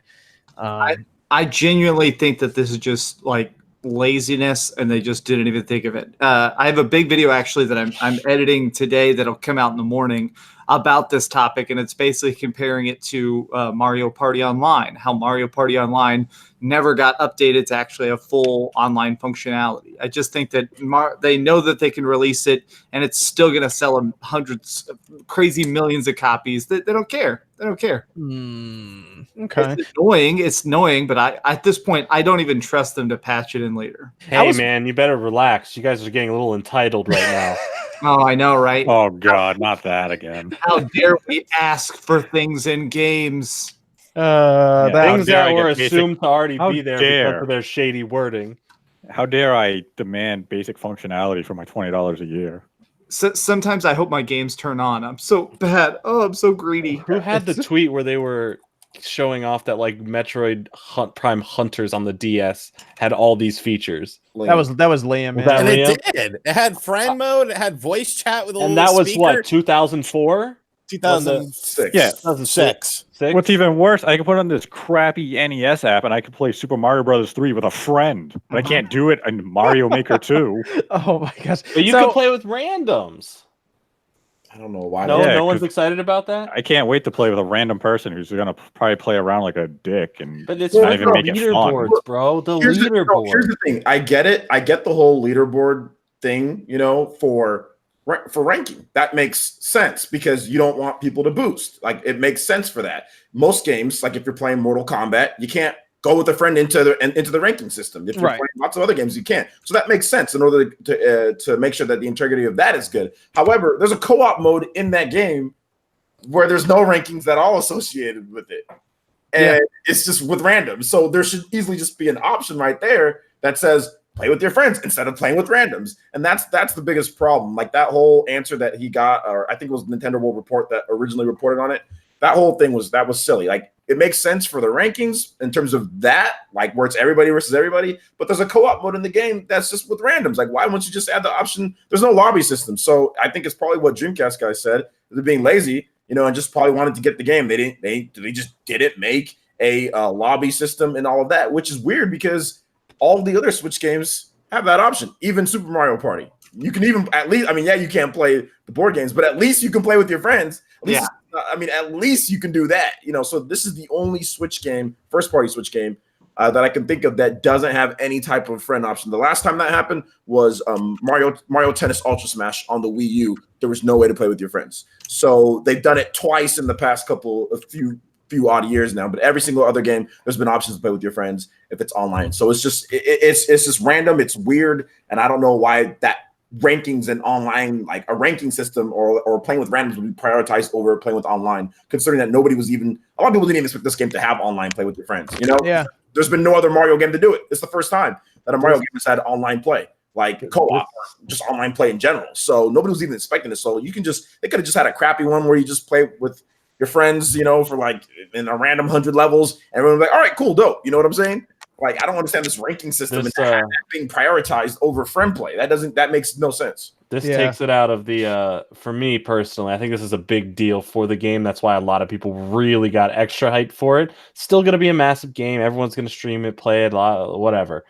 This, for me, I think is a big enough thing that takes it out of that. Oh, this could be a Game of the Year contender. Without this function in there, it's a lot less reasons for me to get excited about it. I think everybody... Go ahead, Nate. It's a weird, it's probably a mode I will never use. I probably would never have played Mario Maker 2 with a friend. I don't care. It's the first time. But doesn't it just shows Nintendo's incompetence at handling online for their games. I'm paying for this service and they can't even make their games use online correctly. But Nate, we might have used it for SpawnCast or something like that. Well, True. We could have had a nice stream where all of us, competed or played the level together. That would have been like the one exception of me using it. And if you consider it from the level of content creation, streaming, and all that, I even saw Bob Wolf talk about like how he'd love to play with the people watching his stream in that game. Like it would be a great way to not only sell the game to new people who are like, I want to play with this guy, but also just like in general keeping the communities together like that. And they were just like, nope, screw you guys. Well, Yeah, for streamers and content creators, it's great to connect to the community. It's like one of those things where, like, yeah, as the individual, it's probably not going to be something that would be used by the vast majority of people, but it's just a stupid omission. It's inexcusable for Nintendo not to have it there. So we're just entitled. It's all right. But so the reason I have a big video coming about this in the morning, and one of the things I talk about in my video is the fact that I was actually planning on doing a streaming series called Crush the Creator. My plan was to see which maps and stuff that my like subscribers had made, and then I was going to race them on their own course. And now that's impossible. So this idea that I'd already had that I was super excited for is completely just null and void because they don't want to actually make such a basic functionality. So that's why I'm upset. Is that I was like, oh, this could be great. Oh, it's impossible. Yeah, it would have been interesting to get viewers' levels and then run through. I mean, technically you still can, but you just won't play with them. They'll just basically see if you can beat their level like we did with the first one. But yeah, they were so close. It was one of the situations where you're like, this looks amazing. Everything looks good. And then like that one little bit of information comes out. But apparently Amiibo support with costumes isn't in either. Yeah. Great. And that's weird because that's so many levels were built around those, if I remember right, around like different costumes and stuff. It'd be great if they're all just programmed in there from the start. Yeah, I mean, that'd be amazing. And he's just, oh yeah, I can change it to look like this without having to scan an amiibo. I mean, I guess that's true. Like if it's already there from the start, but not saying they're doing that. But if they did, that'd be fine. I mean, that's something they want to sell amiibos, so it would seem weird. But I mean, I'd prefer that if everything was just in there. But if it comes out and there's no costumes, that's going to be weird. Yeah, it almost feels like a downgrade. That's going to be so strange if that happens. And then beyond that, apparently the stylus isn't coming to North America either. Yeah. Like, what are we even getting at this point? I mean, look, you entitled bastard. I mean, I'll admit the stylus is like the lowest, part of the whole equation because you can buy a stylus that you would use for an iPad or something and use it on your Switch. But now I have to buy it. But it won't be Mario Maker themed or anything. So there you go. It's just a whole string of weird decisions that I don't know. Here's the unfortunate part: Mario Maker Mario Party is still on version 1.0, I believe. Like they never updated that thing, and that thing sold over 5 million copies. The last investors report. So it's selling. They're just like, eh. Here's the crazy thing. Okay, this is gonna sound insane, but I wouldn't be surprised if another Mario Party gets announced this year. They're back to yearly. Wouldn't that be crazy if they mess with us like that? It's just called Mario Party Online, and it's all the features you might just be another Mario Party. I'm telling you, it could happen. And you're just joking. That would be hilarious if that happened. That would not be funny. Because I want to think this. That would go over so well with everybody who bought one. The one that you can't play online with. I wouldn't be shocked if that happened though. I would be. You can hear Jordan already laughing about it. Just imagining the biggest troll ever too. That'd be so funny. Oh man! Like obviously, yeah, I feel bad, but hey, I didn't even buy Super Mario Party in the first place, so I bought it. Hey man, yes. I don't put anything past them anymore. After this shenanigan, yeah. It could happen, man. It could happen. It would be insane. Go back to yearly. Mario Party 99. Now that's a good idea. I mentioned that at one point. If they did something else with Battle Royale, a bunch of people on the board, and if you like lose and you're out, and it goes, I'm down. I'm sold. Let's go through some of the super chats before we talk about Death Stranding and attempt to make any sense of that at all. I know the whole game. I can tell you. Yeah. Andy Ackerman says Player Essence looks like he had a good day with a smiley face. Yeah, shout outs to Andy, man. Really a good day. Yeah, it was a good day. Andy's a nice guy. Oh yeah. And he's a very nice guy. Good to hear. K19 with 2. Hi, Andy. Hi, Andy. Thanks for saying I don't know anything. K19 with 2 $1 donations, no message. Thanks, K19. Cringe Lord says, have you seen the GameSir VX aim switch combo? I have not. Oh, anything you just said. I have not. GameSir VX, the global leading game peripheral brand. Since when? Oh, okay. There you go. Today. Since they invented that name. Sean is looking into that right now. All right. It's called the VX aim switch combo. Switch. Mega Nerd says, anyone else want a Sonic Championship 2 or just me? I'd be down for it. Sonic Championship 2. It's a keyboard and mouse for the Xbox One, PS3, PS4, Switch, and PC. But it's not a full keyboard. It's QWERT ASDFG. It's ZXCV. it's a limited board. It's what you can actually buy these just for like first-person shooters. You can program them a little bit. I don't know if you can program that one, but they're literally just designed for first-person shooters. I wonder if it translates a controller into that, because that's really the big trick. Is if it'll just translate a controller directly, then it'll pick it up as a pro, and you can just play with a mouse and keyboard.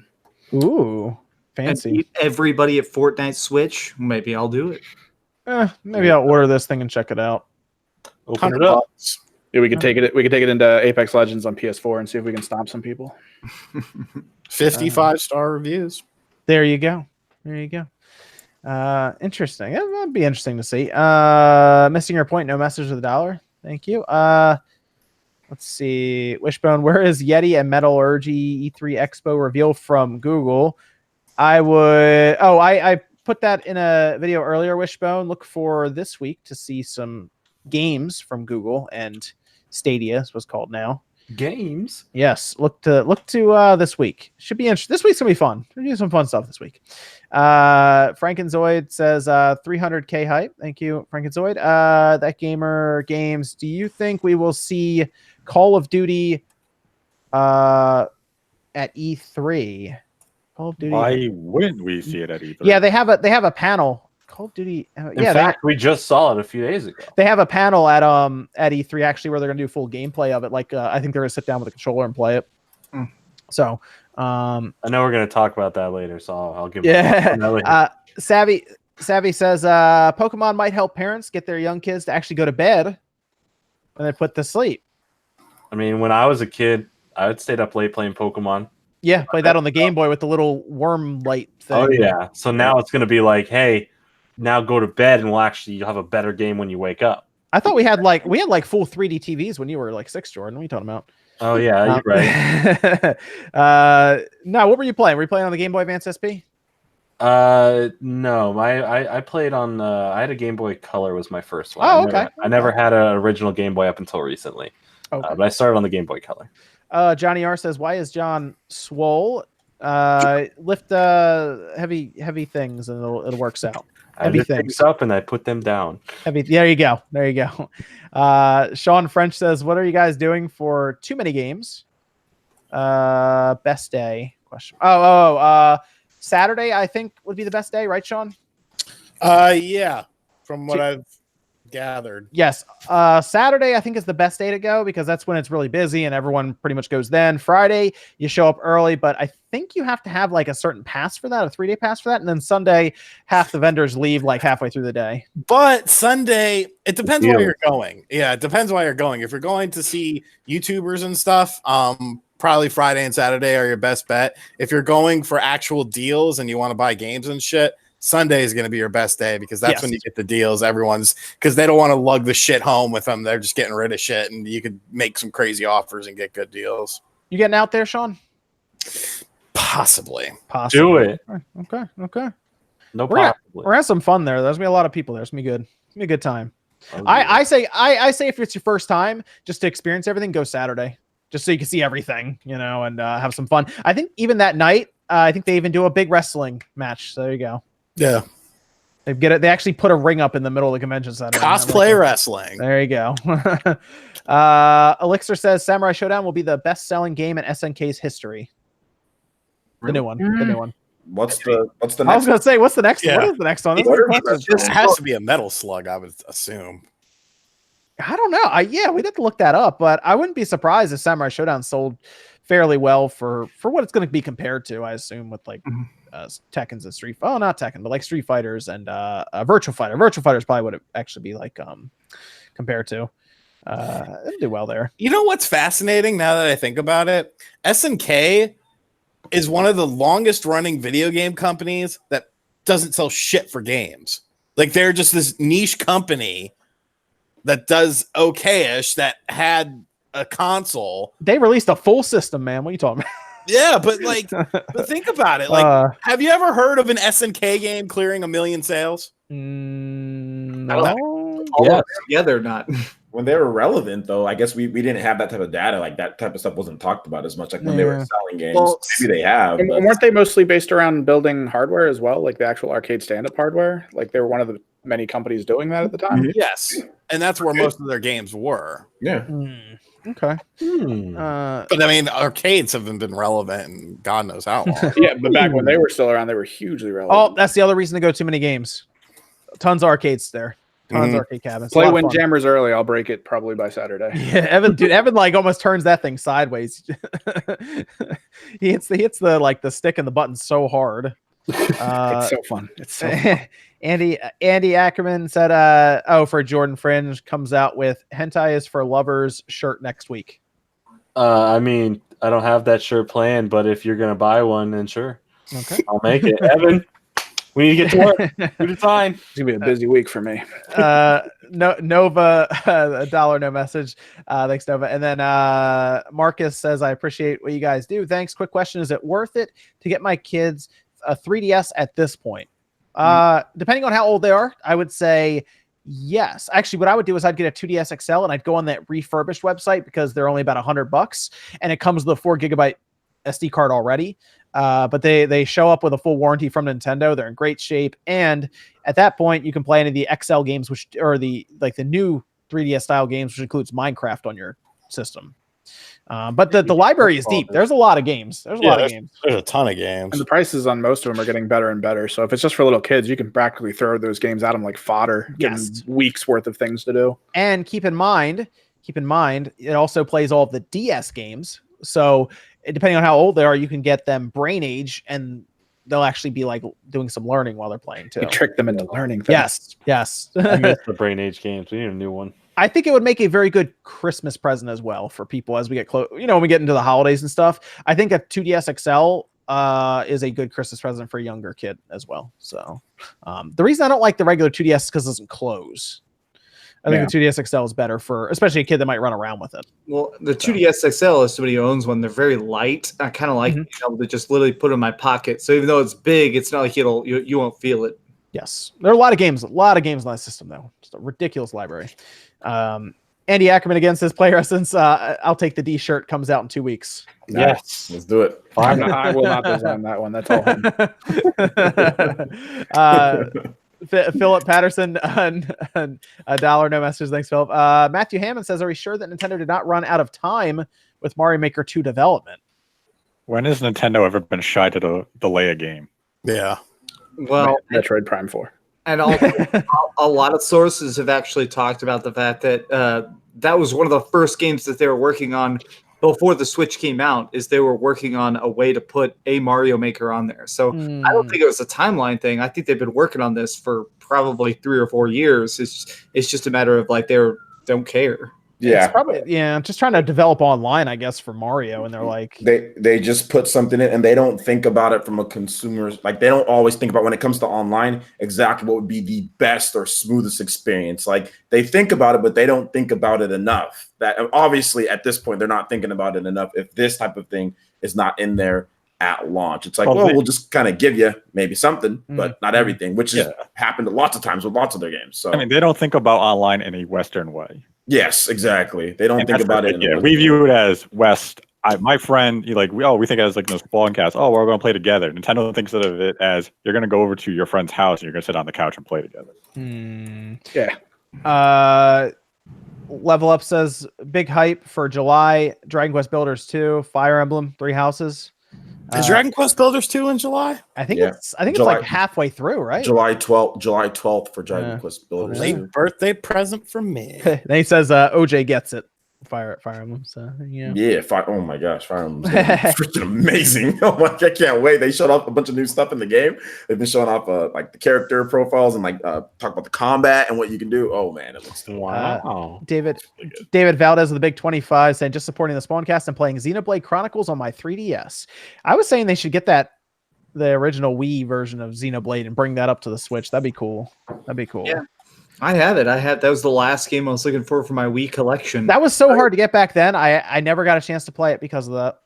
It makes me sad. So wait, you never played the game, John? No, because back then, GameStop. You don't know the power of the Monado. GameStop was selling it. God, that was horrible. GameStop was selling it for like $80 or something in my area. Yeah. And I didn't get it. And I thought about like hacking a Wii at the time, and I was like, I'll just play it this way, I guess.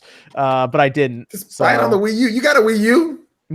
Yeah, but I got to turn that thing on though. It's like, okay, that's true. I don't want my entertainment center to become depressing all of a sudden. Look, just buy something else that's $50 so you can have your conscience isn't like there, and then you can just download the game on PC, and then you can just play the HD version of it where the HD mods, and that one's awesome. That's true. That's true. If I get it on, if I buy it, I can play it right on the. That's a good point. Play it on PC with all the mods. And but stuff. you know, it'd be better though if they just brought it over to the Switch. They should bring it over to the Switch. Yeah, like they remake, like a remake. No, not just the HD, not that.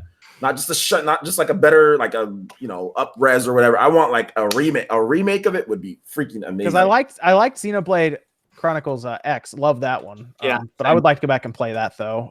But yeah, put it on the Switch. I'll play it there. Absolutely. Miller says, got the week off. Got the week of E3 off for work and got my first PC. Very nice. Very nice. Yeah, it's gonna be a fun week. Like I'm saying, they'll have Treehouse running all throughout as well. So you got all the presentations happening and then Treehouse running and then other announcements that'll take place even after Nintendo finishes up the week of presentations. So it'll be fun. It's gonna be fun. Spaxter, $2. No message. Thanks, Spaxter. Melvin says, forgot this was live. Hi. Hi, Melvin. David says Animal Crossing or Pokemon Switch Mini and first. I think like what happens first or announced. I see what you're saying. Pokemon. Animal Crossing or Pokemon Switch Mini first. Which one of those would be first? I guess. Animal Crossing. I think. Animal Crossing. I don't get the question. I think the Switch Mini will come first. Well, okay. It's three different stats. I believe so. Yeah. Switch Mini or Animal Crossing, which will release first. I believe so. so. I thought it was like what special, like what will get a bundle first. Which one will get a Animal bundle Crossing will get a special bundle. I think Animal Crossing could. Yeah, I think Animal Crossing makes a ton of sense. I think they'll want to because at that point that'll bring over the rest of the 3DS people who want the Animal Crossing, and then same thing for Pokemon. They'll do one or two special. Pokemon dude, they're gonna trick out that mini like crazy. I'm so down. Oh my gosh, I am. Let me ask you guys a question though. Do you think that they're gonna announce some type of special hardware bundle at the Pokemon Direct? Because like they could announce like a Pokemon bundle then, right? Like with the regular Switch. I have a slight hunch they might, but also I feel like maybe not. Can they? I don't know. That'd be crazy. That'd be crazy. I thought at the end of the Mario Maker Direct that's because it said one more thing. I thought they were gonna announce it because they said they're not doing the announcement at E3. I was like, okay, maybe they're going to announce it beforehand. Right. I don't think they're going to do that. Mario Maker. If you announce this Pokemon bundle with the hardware, it has to be with the current Switch. You can't do it for like a Switch Mini because you're just going to undercut your sales from June until November. Yeah, I meant the current Switch because Smash Brothers got that announced at their Direct that they had. So. But I say you announce that bundle in like a September Direct. Or a Pokemon Focus Direct that you can do in October. The bundle's closer. Yeah, you're right. I do think like when it's closer to it. I still think there will be an Animal Crossing one first. They just need to drop that press release and say, hey, the Switch Mini is real. It'll be out in a month. Yeah, stop photoshopping it. Here's a real. Yeah, they just need to drop that, man. They just release a picture of a 2DS. Here you go. You just. We'll cut the super chats there and come back. Let's go into Death Stranding because we got a celebrity. Yes. We got a celebrity in our midst here. Where? The very bright fellow here on the screen. Sean was in a compilation actually of Death Stranding reactions. Only a minute of it was muted. And And Kojima actually was tweeting about it as well. Yes, shocked me.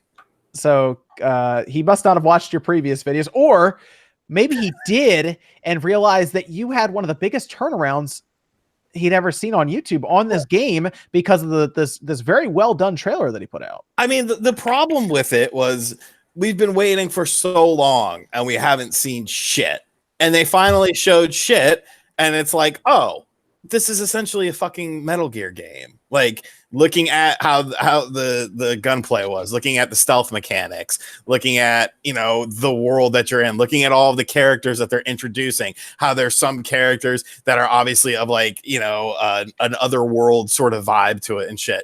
It's essentially a Metal Gear game. And a lot of people were hoping that it was going to be a Metal Gear game, but going into it, up until this point, you didn't really have anything to sort of anchor yourself down to say, okay, you know, it's the spiritual successor to Metal Gear, because you saw walking and you saw weird shit, and so yeah, you know, a lot of things just sort of clicked and started making sense, and the characters seemed interesting enough, and I'm into it. I'm into it for sure. Did you get a chance to see the Japanese trailer? They actually had a boss on it.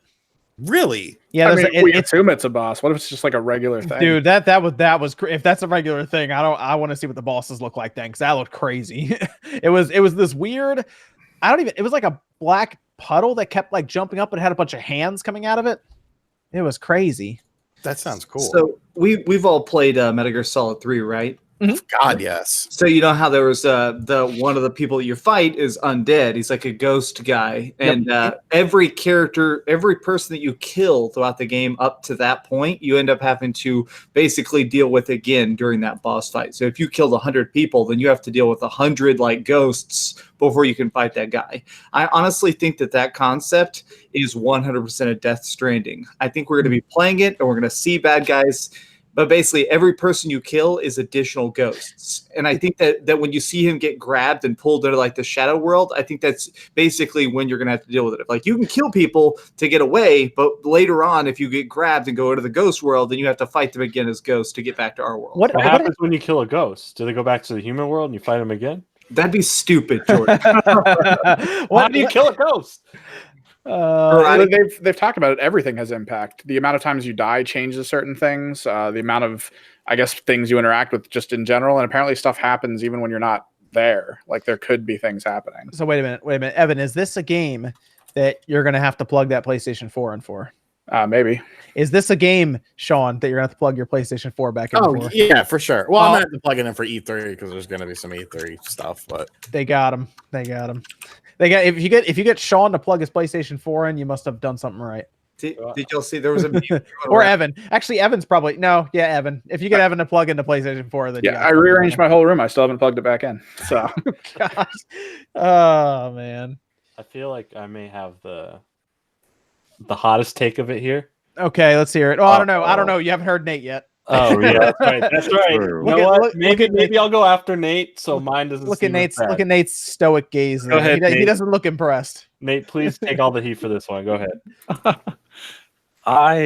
Even after watching the trailer, I'm still not really feeling anything for Death Stranding. It's just the trailer still didn't really demonstrate to me what this game is supposed to be. I had to go to the official website and read about the mechanics and what's happening in the game to actually get an understanding of what Kojima is doing with it. And it sounds intriguing, but the trailer, from what they showed of the gameplay, it still isn't really enticing. It has has a cool looking world that has some cool settings. The characters look intriguing, but so it still doesn't feel like, it doesn't seem like something I want to sit there and say, I can't wait to commit 30 hours to this and watch a 45-minute cutscene. Is it a problem of not showing like the combat elements to it as much, or not showing the actual action? Because most of that trailer was just, I'm going to walk at something and put something down real quick. Yeah, it's basically all that. Like, the only combat was I punched the guy in the face with a briefcase. Okay, I'm riding a motorcycle. Good for you. I have a ladder. And I feel like there might be a trick with this, because it depends on how much else we see before it gets released, but there could be, to a degree, he might want us to not even remotely know how to interact with the enemies before the game comes out. There's a chance of this, but like, we'll have to see what they show. I mean, I feel like hopefully obviously we're going to see it again before it comes out in November, but I still feel like I'm falling into that typical Kojima hype cycle of, look how awesome this trailer was. Yeah, that's awesome. It looks great. What is it? Well, you're not going to find out until the game comes out. It's going to get 10 out of 10 reviews. Everyone's going to rave about it, just like Metal Gear Solid 5.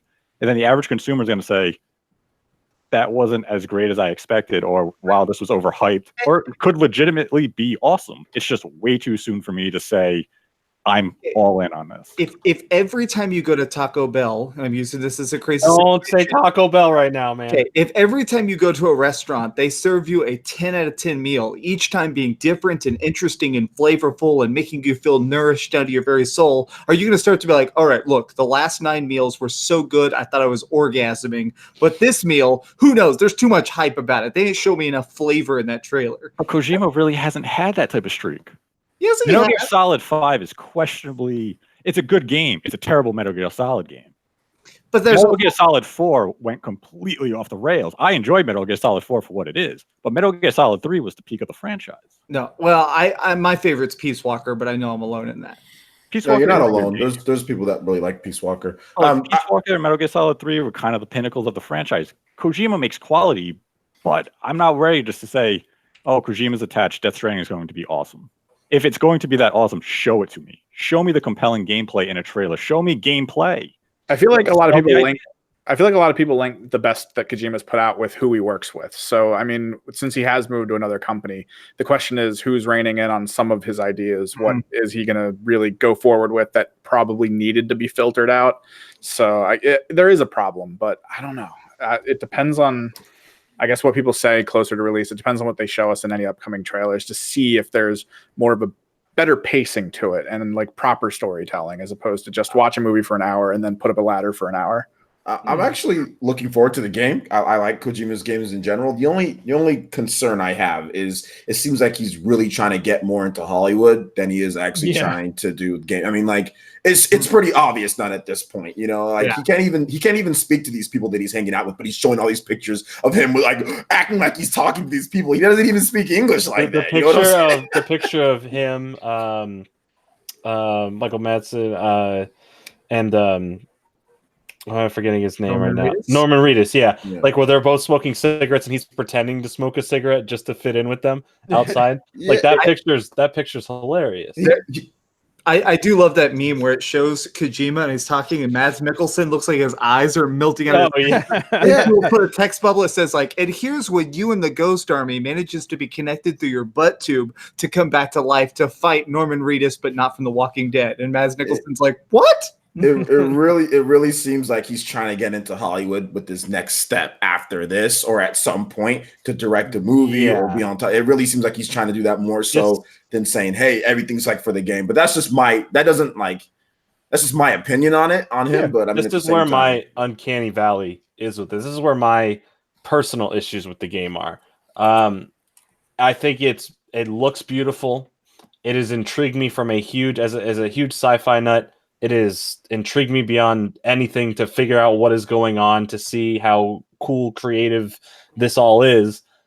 But this looks like something I don't want to play. I want to watch. There is, from the gameplay they showed, there was nothing there saying, I need to play this. I would have rather watched an entire movie because you're getting these top name actors. You have 2 directors in the film. You have Guillermo del Toro and you have Nicholas Winding Refn playing characters. And Nicholas Winding Refn is a very artistical director. So obviously if he's in this, there's some reason he's here because he sees some cool vision out of it. And I just really want to watch it. I'd rather watch the cutscene movie of this. I mean, granted, we've only seen a little bit of gameplay, but like, the gameplay didn't interest me. It's like you walked around, you punched, you shot in World War I, and I'm like, that's cool and all, but that doesn't sell me. This is like, I want to watch the movie of this. That's it, you know? That's where I'm at. I'm not into the gameplay so far, but that's just me. The combat is concerning. Yes, I was laughing because the chat is like blowing up with like I don't even know what that is. What is going on in the chat? Nursery rhymes. No, my theory is we must be on the trending tab or something in a different place because bots are clearly attacking chat. So thank you everybody for being patient. But yeah, that's super weird. I've never seen anything like that. I wonder if it's because you gave away Steam codes. Oh, you know what? Yeah, I drew him in. You drew in those bots. with This the is Steam your fault. It happened before that. We just basically have to turn off links for anyone that's not a mod, and it'll stop it. Yeah, I thought that was the thing already. Yeah. I would say though, Kojima, I would love to see him kind of transition into making a film. I would love to see what he can do, whether it's writing it, directing it, working with the people he's already working with. He's obviously good friends with Guillermo del Toro and now Nicholas Winding Refn, who make films.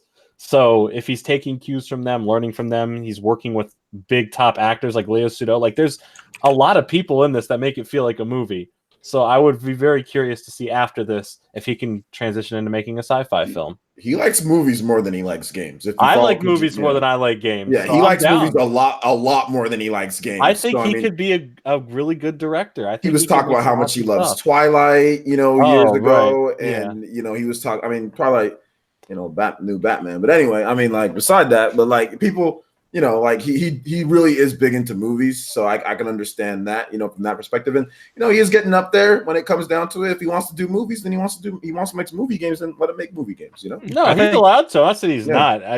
I'd rather watch it. No, I agree. I agree. I agree. I think I'm gonna watch this too. I'm gonna buy it. I don't know if I'll beat it, but I'm gonna buy it. Yeah. But I'll definitely watch it. That's something I know for sure. I'm definitely gonna watch the whole game. I think the real question about Death Stranding we all have to be asking ourselves is how many awards will Jeff Keighley give it at the end of the year? Everyone. It's getting Game of the Year. As long as the game doesn't suck, it's getting Game of the Year. Game of the Year, runner-up Game of the Year. Best new Switch game. Best new Switch game that's not on the Switch. Game I want to fuck my wife. I mean, it's going to get every award. Evan, you guys think we were got spammed because we had codes in the chat? No. Oh, okay. So I can just drop a bunch of codes if I want in the chat. Go for it, man. We dropping in the chat. I have a lot of game actually that I could drop in the chat. Yeah, I did that too. I was going through my email because we just get so many random. What should I put in the chat? Well, you know what a game I really liked actually was Strider when they brought that up. You dropping it for the Switch, or what you dropping it on? I think it's on PC. It's on Steam. PC, Steam I have a lot of Steam. I have a lot of Steam codes sitting around from when I donate to Humble Bundle every month. Let's see. It's coming. Be ready, guys. Strider. So it's that dude Keighley gonna blow Kojima live on the award show. Yes, he already pretty much has. There's Strider for the Steam. Is that for Steam? That is for Steam. That is for Steam. Yes. I didn't realize how many games I had on this. I have a lot. Yeah. I'm trying to think of what I want to do next. Yeah. Okay. Let's move over. Let's move over to Call of Duty Modern Warfare. All right. Can I get my unpopular opinion out of the way? Yes, you can. Go for it. I think it looks boring as piss. Oh, what? Really? How dare you speak ill? I realize it's me and it's not the game. I'm going to say that up front. I know it's my opinion here that's out of line of everybody else. I think it's that I enjoyed the last couple of Call of Duties for all their flaws. And I think it's after getting so deep into the last 4 years of Call of Duties, having another one that seems like it's, even if it is an improvement, I think it's my own burnout. Hey, Sean, what game do you punch a boulder in? Resident Evil 5. 5, yeah. All right, I put that one in the chat just now because you guessed it right. Switch as well, or Steam as well, I'm guessing. Yeah, I got them on Humble Bundle. Yeah, if these are Humble Bundle codes, we're probably mostly giving out Steam codes just so. Hey man, honestly, Resident Evil 5 can almost run on a potato at this point. So actually, both of those can run on pretty basic computers. So there you go. I'm getting ones that most people can play. Let me tell you something about Modern Warfare. Resident Evil 5 looks amazing. Yeah, it didn't take much. Like if you go look at the requirements for it, it wasn't. Oh, here's a good one. Resident Evil 6. Just kidding. It's That's awful. not a good game at all. No. I have one That's right the here. joke. I have one right here. Leon's campaign's okay. It's all right. Yeah. What, the only thing anyone remembers about Resident Evil 6 is that the cover is a giraffe getting a blowjob. What? Oh, let me pull out my own gun. What? Look at the cover. Look at the cover. Look at the 6. It's a giraffe getting a blowjob. Blowjob. One second here. Yeah. Let me see. Jordan, what games were you talking about earlier in the show? Borderlands? No. Or Batman? Batman, Arkham Asylum, and City? Okay, well, there's Arkham Asylum Game of the Year. There you go. Hey. There you go. Better get it now. Or I'll claim it and play it again. I forgot I had all these games just sitting in. I have so many of these things I can just drop. See, this is the I got you 300,000 guys. celebration. Yeah, there you go. There you go. Hey, I just want to say about Yes. Modern Warfare. Let's talk Modern Warfare. Yeah. I get where you're saying it looks boring because it's like it's finally like back down to a reality that's like current, right? But that engine, when they showed off like this is in-game stuff and he's getting off the helicopter and like the parts of the clothes are moving around, then it goes to like the shoulder cam as they're infiltrating. Like this is the most like it looks like the most realistic Call of Duty has ever been. And for that aspect, trying to recreate like the hype they did with the original Modern Warfare back in the day, and it really does seem more interesting to see what they're going to do and how they're going to handle it. I was seriously impressed that first shot when he gets off the helicopter. I was like, this doesn't even look like graphics. I thought that was live footage for a second. I think it'll win me over when we see gameplay. I'm hoping they come out on stage at some point and show, you know, I want to see 5, 10, 30 minutes of just somebody playing the game. I don't care about cutscenes. I don't care about the story when it comes to COD. I'm kind of just wanting to like show me somebody getting shot in the face. If the mechanics seem fine, yeah, but I haven't really been interested in a Call of Duty game in forever. I mean, 4 was okay for a bit, but I mean, story modes never pull me in, and the multiplayer has never been interesting. So it's just not for me. Really. I'm interested in the campaign because it looks like, as they said themselves, they're going to try to design it alongside headlines that we actually see in like real life now. So we already kind of saw. It seemed some people who saw it didn't necessarily like what they saw because they felt it was a bit too realistic. I don't know if you guys saw that online. Yes, I did. Yeah, I know Sean did. I know you did, Sean.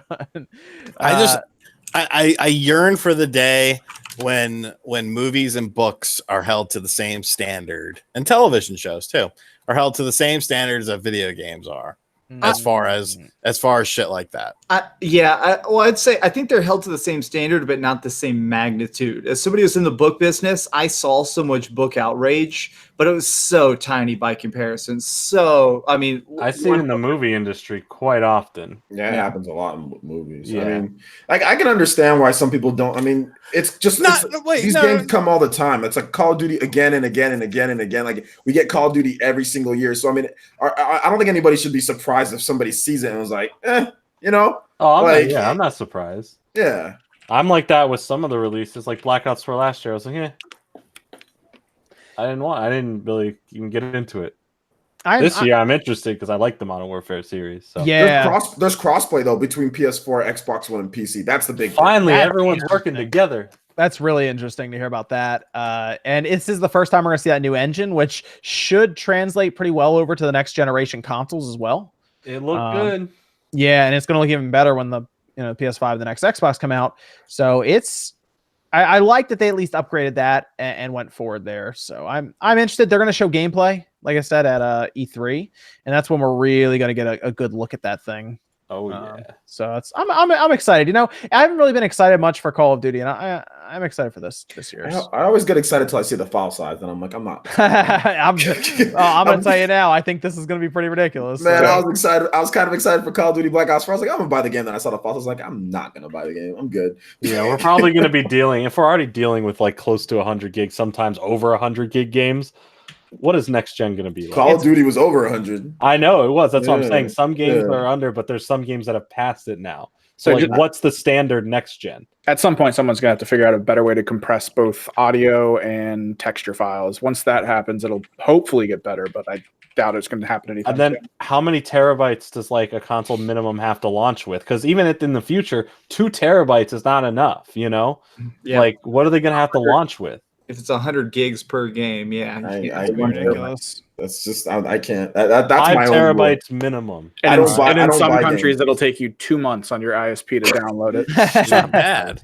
Let me put this game in here because it could show up this year. We'll see. But I can tell you this: if you are watching this stream on your computer right now, you can play this game.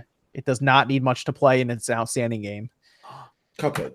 Chaos Theory. Splinter Cell. No. Oh, that's a good one. Yeah. It's a Uplay code because it was part of their Uplay thing. Bro, it's in there. Steal that. Somebody get that. That one's a really good one. That's the big one of the night so far right there.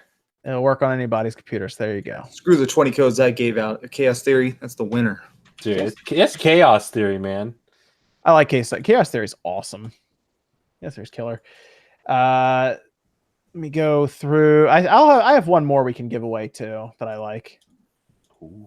It is a Uplay one, so I'll let you guys know that ahead of time if you got to open up Uplay, because I know no one really likes to keep that one open if they don't have to. Is it a part of a certain creed? No, it's a part of. Is it a second form of math? It's a certain part of Ray.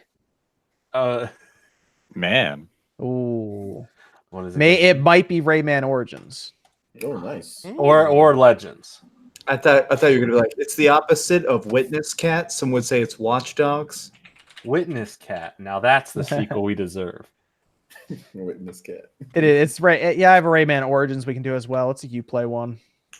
Yes. So we could do that. Everything was good until you said Uplay. Uplay, how dare you make us download Uplay? We don't want your free codes anymore. I bet you somebody's in the chat right now. Like, yep, I'll take that Uplay code.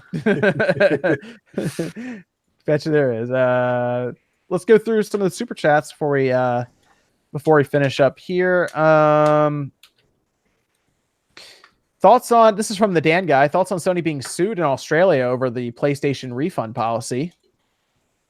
I have no idea about that. Yep, I don't know any of the specifics. I heard it was happening, but I don't know what it is. Yeah, it's obviously because it's in Australia, it's a bit far from us. But apparently they are being taken to court over their refund policy there, and I'm not really sure how that's going to work out. I assume they'll have to alter it. And I would have to look into that a little more before I can give a solid opinion on that. But maybe I'll look into that. And yeah, they're facing a lawsuit for illegal PlayStation Store refund policies. Could face millions of dollars in fines.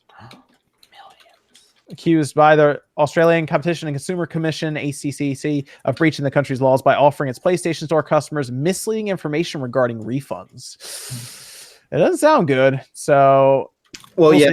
Because the Australian law, right, the specifics is that everything is in Australia only. There's a law that everything must have a full refund in original currency. That makes sense. So they'll probably have to change wording and everything in the way that store works then. Yeah, well, because a lot of times they have a thing of like, if there's a problem, contact PlayStation Store is what that stuff says. But really, if you contact it, you're not really getting a refund 99% of the time. Andy Ackerman says John has a new Spawn Wave shirt dropping in 3 weeks, has an anime baby on it. I'm surprised. I bet you people are going to be making a lot of artwork and shirts with the baby in like the container and stuff. Bro, I think that collector's edition is the weirdest thing, man. I do not want a little baby. You know how weird that? Like we all have weird statues and things, right? Your local area. But like you bring someone over and they're like, "Oh, nice." Sean, what the hell is this? Yeah, Sean needs to get that. Just put it on a shelf somewhere in his living room, and just if anyone comes over, just never. How do you explain that? You know what I'm talking about, Sean, right? What is that? Oh, that's my. It's weird. You just gotta tell them, look, that's birth control. It's a reminder to be careful. Okay. Oh man. God damn, I do not want that at all. Like, is there a collector's edition that's just the steel book, like that, like an $80 edition? Like, yes, there is. Yeah, there is. Yeah. Okay, good, because like I don't want that little. What if the baby like moves in the container? And cries that's what I'm saying, man. That's the shit that comes to life. Like, you're just laying at night, all of a sudden you hear like someone you look over and it's just staring at you, and you hear it running. Gives you a thumbs up. Oh man, it's like nope, thrown out the window. Thrown out the window. Johnny says playing Prime Trilogy. Love this channel. Yeah, if Nintendo would stop trolling me, then they would have that out soon on the Switch too. But we'll see. That'll probably be out 10 years from now just to mess with me. No, they'll probably try to release it, I guess, closer to Metroid Prime 4 maybe, or who knows. We'll see. Mega Nerd said, honestly, a port I'd want is Sonic Lost World. I never played that game. I did not like it at all. I thought it was okay for the time, but I don't think it's looking back, like definitely didn't age that well. Okay. Yo, I'll take Sonic Adventure 3 or just port Generations. I'll even take that. Dude, so would I. It's fine. BioWolf14 says, do you think we'll see Killer Queen Black at E3? We should. There should be something because they showed there's a physical edition that was just announced. Yeah, at the very least during the Treehouse, I could easily see that. Yeah, that would be. They'd probably get a bunch of people together and play it at the Treehouse. I could see that. Good. I'm gonna totally review that. Hell yeah. Loom Doom says if Retro doesn't reveal whatever project they've been working on at E3, then it's fair to assume it's been canceled. PS, keep up the great work. haven't we said that? Like we for feel months? like there's a chance that if they, I think if they don't have anything to show this year, and that includes the possibility of like a fall or before holiday direct, they might have had something canceled in the background. E3 is it's do or die, and I think It's their only project is Metroid Prime 4. That's their only active project that's going to release. Like I said, the only thing that makes sense is if they were in charge of porting the Metroid Prime trilogy over, but to do that for this long wouldn't make any sense. So it's weird, but yeah, if they don't have anything to show, then yeah, I guess something happened. That'd be so weird though, I don't know. It's hard to say. We'll know more after, obviously, 2 weeks have passed, but man, that's tough. Yeah, I'm not expecting retro at E3 at all. That's gonna be bad too. That's gonna be such a weird situation because people are gonna ask what happened to him. They're making Metroid Prime 4. Yeah, but what happened? What did they make before that? Donkey Kong Tropical Freeze. What did they make before that? Donkey Kong Tropical Freeze. You know what? Donkey Kong Tropical Freeze. I'm gonna tell you, I want a job at Retro Studios because it sounds like they played a lot of Candy Crush and Checkers over there. They probably they got like the Papa Shot, like RGT guys. They probably just doing that, I'm telling chilling, you. paycheck, I set a new high score of 48. playing. 48, not bad, chump. It's weird to see retro go like 30. Yeah, what Sean didn't tell you is that he has his hand next to the rim. He's just hitting it down for the whole minute. Not even shooting the baskets. He's just going like this. Yeah, I play it flicks legit. can I give? I play it legit. See, if you get 30 within the first 30 seconds, because it's a 30-second timer, if you get 30 in the first 30 seconds, then you get an additional 15 seconds. You were really putting your worm out there for plenty of fish, and you're doing a test. The game room does entice them, though. You show them a picture of it, and they're like, "Oh, that looks cool and fun. Where's that?" That's my master bedroom. Yeah, you need, Sean. You need the baby from the collector's edition. Put it just in the corner, just on the kind of frame. Get like a light for it, like I'll put a light behind it, and like have a little remote for it, and just turn the light on. And like, yeah, and you just never reference it. Even if they point it out, you just don't reference it. What is that? Oh, what, a lamp? I think it's already sold out though. The pre-order. See, that would have been just good just to do it, just to see what happens. Andrew says just Taco Bell. Don't talk about Taco Bell. That's for Jordan. Okay, got it. Yeah, I don't want to talk about Taco Bell right now. Leon says Death Stranding equals Snake Eater. Just play 4 cutscenes. Yeah. I'm gonna be really curious to see how many cutscenes are in that game, like the length of time with There's gonna be a lot. It's gonna be ridiculous. I think 17 hours of cutscenes. You know what? That's a game I could actually see suffer from Twitch. Yeah, I just watch now. I don't know. I just pre-ordered the $70 edition with the steelbook. Nice. Nova says, anyone play Pix Arc? What to get it, but I don't know. No, it looks kind of interesting though. It's like it's Minecraft with Ark. So there's dinosaurs. No way. Oh, it can't be any worse than the regular Ark. Right? I mean, sure. Yeah. All right. Can't be any worse. It's probably cheaper too. I think that Ark game was like $50. I think this one is 40, if I'm correct. Oh, interesting. PokeFan with $1, no message. Thanks, PokeFan Trevor. Crazy says, thanks for the codes, guys, and congrats on 300K. Thank you, Crazy. Andy Ackerman says, Evan has I'll plug in my PlayStation t-shirt coming out in a month. Yeah, Evan, you're gonna have to plug that PlayStation in, man. We'll see. I think Last of Us is gonna come out at the beginning of next year too. Yo, I was kind of right that it was gonna be this year until those reports saying it got bumped. I know. Yeah. Hey, you know what? I'll wait till February or whenever it's coming, man. I am so pumped. I was watching back some of the stuff, like the gameplay, the little gameplay we got, and some of the cutscenes. Mm-hmm. I can't wait for that game. Ryan Dent says, "Can we please get a Pikmin port for Switch?" No. We think that's been heavily rumored for quite some time. Pikmin 3 is heavily rumored for the Switch to show up. So it probably happened. E3. Look to E3, you can see that. Suck on 10 says, why would Retro hire testers if they had nothing? They do have to test what they have for Metroid Prime 4. Well, I think they hired testers before Metroid Prime 4 was announced. That was for Tropical Freeze on the Switch. I mean, they can. When Retro officially announces their handling Metroid Prime 4 means they've been handling Metroid Prime 4 for probably a few months by then. Yeah. It's not like they announced it the day Retro started work. Right. Yeah, I mean, well, like I said, we'll see at E3. See if Retro has anything there. Evan, you said we had some Discord questions, right? We've got a good bit of them. I think I might also have someone through Streamlab. Oh, Jeffrey says Spawnwave needs to be shown Joey Ryan. Joey Ryan is funny. He does the dick flip. Oh, what's this? Oh, is that where he gets you to grab his dick and then he does a flip? No, you grab his dick and then like you realize that you can't handle it, and then he gyrates and he flips you over. I've seen that, and people get like stuck to his dick. Yeah. Wait, hold on. Do people watch that and still think wrestling's real? No, I mean it's comedy. What? I just want to make sure.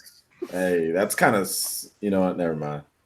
I just want I to didn't make know sure. there was dick grabbing in wrestling. Jeez. Oh, I mean it's a bunch of guys in spandex or less. Yeah, but I didn't know that they're just like. I mean, I didn't know that there's a part where like one guy, it's like someone grabs his dick, he can just spin you off of it. I didn't know that was a thing. This sounds a lot more interesting now. Jack says congrats on making 300,000 at 6:48 p.m. today. Thanks, Jack. Evan, Discord questions, sir. With Apple shutting down iTunes, do you think this will open people's eyes to how scary the all-digital future in gaming and other media will be? What?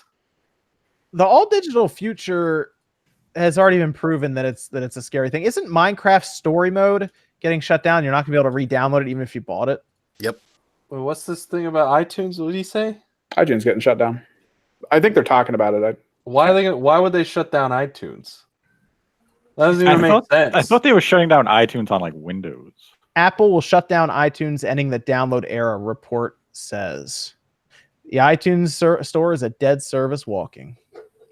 On Friday I afternoon, like to buy my music. erupted after Bloomberg News reported that Apple is set to announce the end of its iTunes store, which transformed the music business when it was launched in 2003. Oh, okay. So their developer conference is Monday. Then you even further don't own your music when you're streaming it. And Apple representatives did not respond to request to comment. Yeah, if that happens, like I'm just. That's not a good sign. It's already smashed in and broken, but I'll throw it even more. Oh man, I'll be pissed, dude. I like buying my albums and not worrying about streaming. Oh man, all streaming is a radio. Basically, you don't own any of that thing, but you're still paying for it, like you do. They're really gonna do that, huh? This is what people want, right, man? No, this is not what we want. Convenient. It's not convenient. Anytime you try to say something about it, people got issues. So I mean, you guys want everything digital. You guys want everything on hard drives. You guys want that. This is what everybody wants, right? So no, bro. It is what it is, man. I was talking to a little indie publisher today. But one of the people that I linked y'all a bunch of those game codes, it was that publisher. I was talking to them today, and they were saying that they've noticed if they can make a game physical and make a game digital, they've noticed that physical sales right now are like really spiking because people are afraid of the digital future. Like they've said that if they can publish a game digital only on Switch or partial physical and partial digital, they'll like spend all the money to do physical just because like people are getting afraid of the digital future. And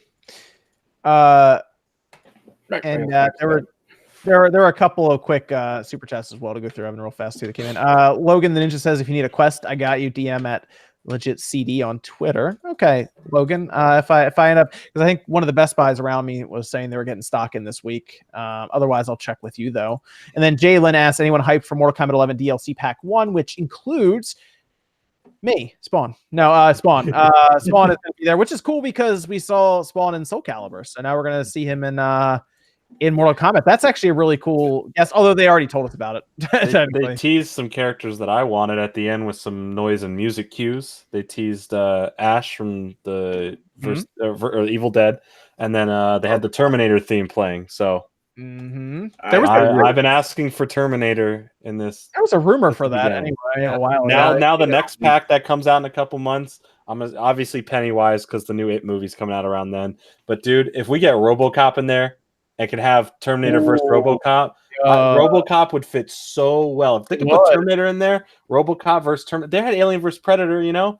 RoboCop. It better not be the reboot RoboCop though, which was No, it was a fine movie. It's okay, but Bad. it's not the original. It's not the best RoboCop. It's gotta be the R-rated one, man. It Come has on. to be. It has to look exactly like them and everything. There you go, and there you go, Jordan. Andrew's letting you know iTunes is gonna go down, but Napster, they're gonna make that big comeback, man. Oh, great! Napster's back. It's gonna be Mortal Kombat. I like that. They announced some good characters for that pack, so that I think is gonna get a lot of people to buy into that combat pack. So. I want to get into Mortal Kombat. There's just so much in the game. Is so technical. Like there's a lot of things in the game. The reason for me to get back into it, I definitely want to play as a Terminator. I'll tell you that much. The tournaments today at that at DreamHack, I could not understand it. People were so good. It's another. Yeah, there's just so much stuff in the game. I mean, like having a character that's cool, like that you identify with. But when you start, I really want to get into it. I'm not just want to play it for like a character. I want to actually get into the mechanics. But man, there's a lot of stuff to learn. Evan, what's the other Discord question, man? Favorite Pokemon? I gotta go with one of the. I gotta go with Charizard, just because back in the day I wanted that card so bad. Greninja. I have one of them cards. I've had a lot of fun with Darkrai. Darkrai's good. Yeah, I'm Manaphy all the way. It's my favorite. Sean, what's your favorite Pokemon? Missing no. That doesn't count. It's Why not not? really a real Pokemon. It doesn't count. RGC, I need to know your favorite. No, that's it. Missing no. That's not real. No, Mewtwo's my favorite by far. What about Nate? I used to like Ninetales when I was a kid. Oh, Ninetales is dope. They got an ice version of it in the new ones. Yeah, Alolan Ninetales. Yeah. What's the other Discord question, Evan? Chance of Zelda being shown off at E3, the Monolith one. There's no confirmed. What? Quite the leap. Well, Monolith's helping with a Zelda game, the Breath of the Wild spin-off, whatever that is that people were teasing a while ago. Weren't they still like hiring people though? Like they should be nowhere close. They help out with all Zelda games dating back all the way to like Skyward Sword, but there's no confirmed that there's going to be a Monolith soft Zelda game. The way that question's phrased makes it seem like they're working on. Yeah, it's not a Monolith soft Zelda. It's Nintendo's Zelda team is making it, and Monolith soft assists. Yeah, like they did with Breath of the Wild. Yeah, they're running support on it. Yeah, so I mean that's what they're good at with that. So yeah, they really helped out with the geography in the game in the Breath of the Wild. I think that's going to be next year is what we think with that one, the one that they're helping out with like that. So at least that's what's been teased before. So I'll say, and also they said they want Zelda to be a yearly series consistently now. So there you go. What's the other Discord question, Evan? Do we think we'll get a Rage 1 port to the Switch? No. Rage 1? No, I don't think so. No, because they're doing Bulletstorm, right? Yeah. There's just no point. The game's old, and like the way that the tech was done, I mean, it would just be like I just don't think they'd waste the time. They don't think it'd sell. If we can get Saints Row 3, a 2011 game on there, then we can get Rage, a 2011 game on there. That's different because there's no like GTA. There's at least other first-person shooters that are better than Rage on the Switch. Do you think that they're going to put Saints Row 4 on the Switch as well at all? I just want nursery rhymes and kids songs. Sorry. Yeah, Bulletstorm is a shooter, but they did talk about Rage 2 at one point with the Switch. I remember they said they were looking into seeing if they could get it working and everything, but I'd be impressed. We'll see about that one. I don't think Rage 2 is going to be that memorable like a year from now. No, definitely not. Especially in the year where they thought they weren't going to have Borderlands as competition and kind of take some of like the attitude away when that first trailer launched last year. And then Borderlands 3 is coming out and like, no, we have all the attitude. Plus we got a maniac on Twitter. So yeah, another Discord question, Evan? How many of us have beaten the last boss in Octopath Traveler, like the actual one? I haven't yet. I have. My God, did it take? I think it took me 108 hours. I can't, somewhere in there. I did not, but I have to run. I have company that just arrived. Everyone have a good night. Enjoy your sushi. Get that dick wet. Jesus Christ. Go watch my latest video after the show. Thank you. Bye. It's about nursery rhymes and kids songs. I never played Octopath Traveler. Oh, what? I would. What? No, I would play it, Jordan. It's going to take a bit of time, but I don't have that time. That's the only reason. It's like I don't. It's going to take get a while, into that kind of game. Oh, Here's Rayman Origins. Just dropped that one in the chat. For More Uplay. codes. It's on Uplay. There you go. We'll continue with that. Favorite EA games. Try to tear through these. Favorite EA games? Either Skate or Mass Effect. Mass Effect to a point. When they were actually good, yeah. I really like Skate though. Skate's really good. Dude, I need my Skate fix, man. Yeah, like I used to like the FIFA games, but that went downhill pretty quick. So yeah, I'm gonna go with Skate. I like Skate a lot. EA also did the street games as well, right? Back in the day. Yeah. Remember, it was like Sports Big and everything. Yeah, dude. NBA Street Volume 2 and Volume 3 on the GameCube. Legendary stats.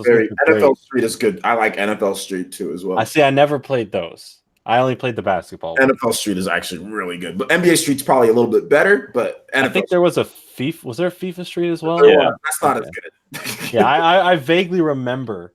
There was a few. I just couldn't remember. Like Street, but yeah, NFL Street's good. NBA Street Volume 2 is one of my favorite games. That one's I like 3 because in the GameCube you can have the Mario characters. But like 2 is the one I played the most. Like I love 2. 2's freaking amazing. Nate, what's your favorite EA game? I'll just go with NBA Street 2 because EA had great games back then.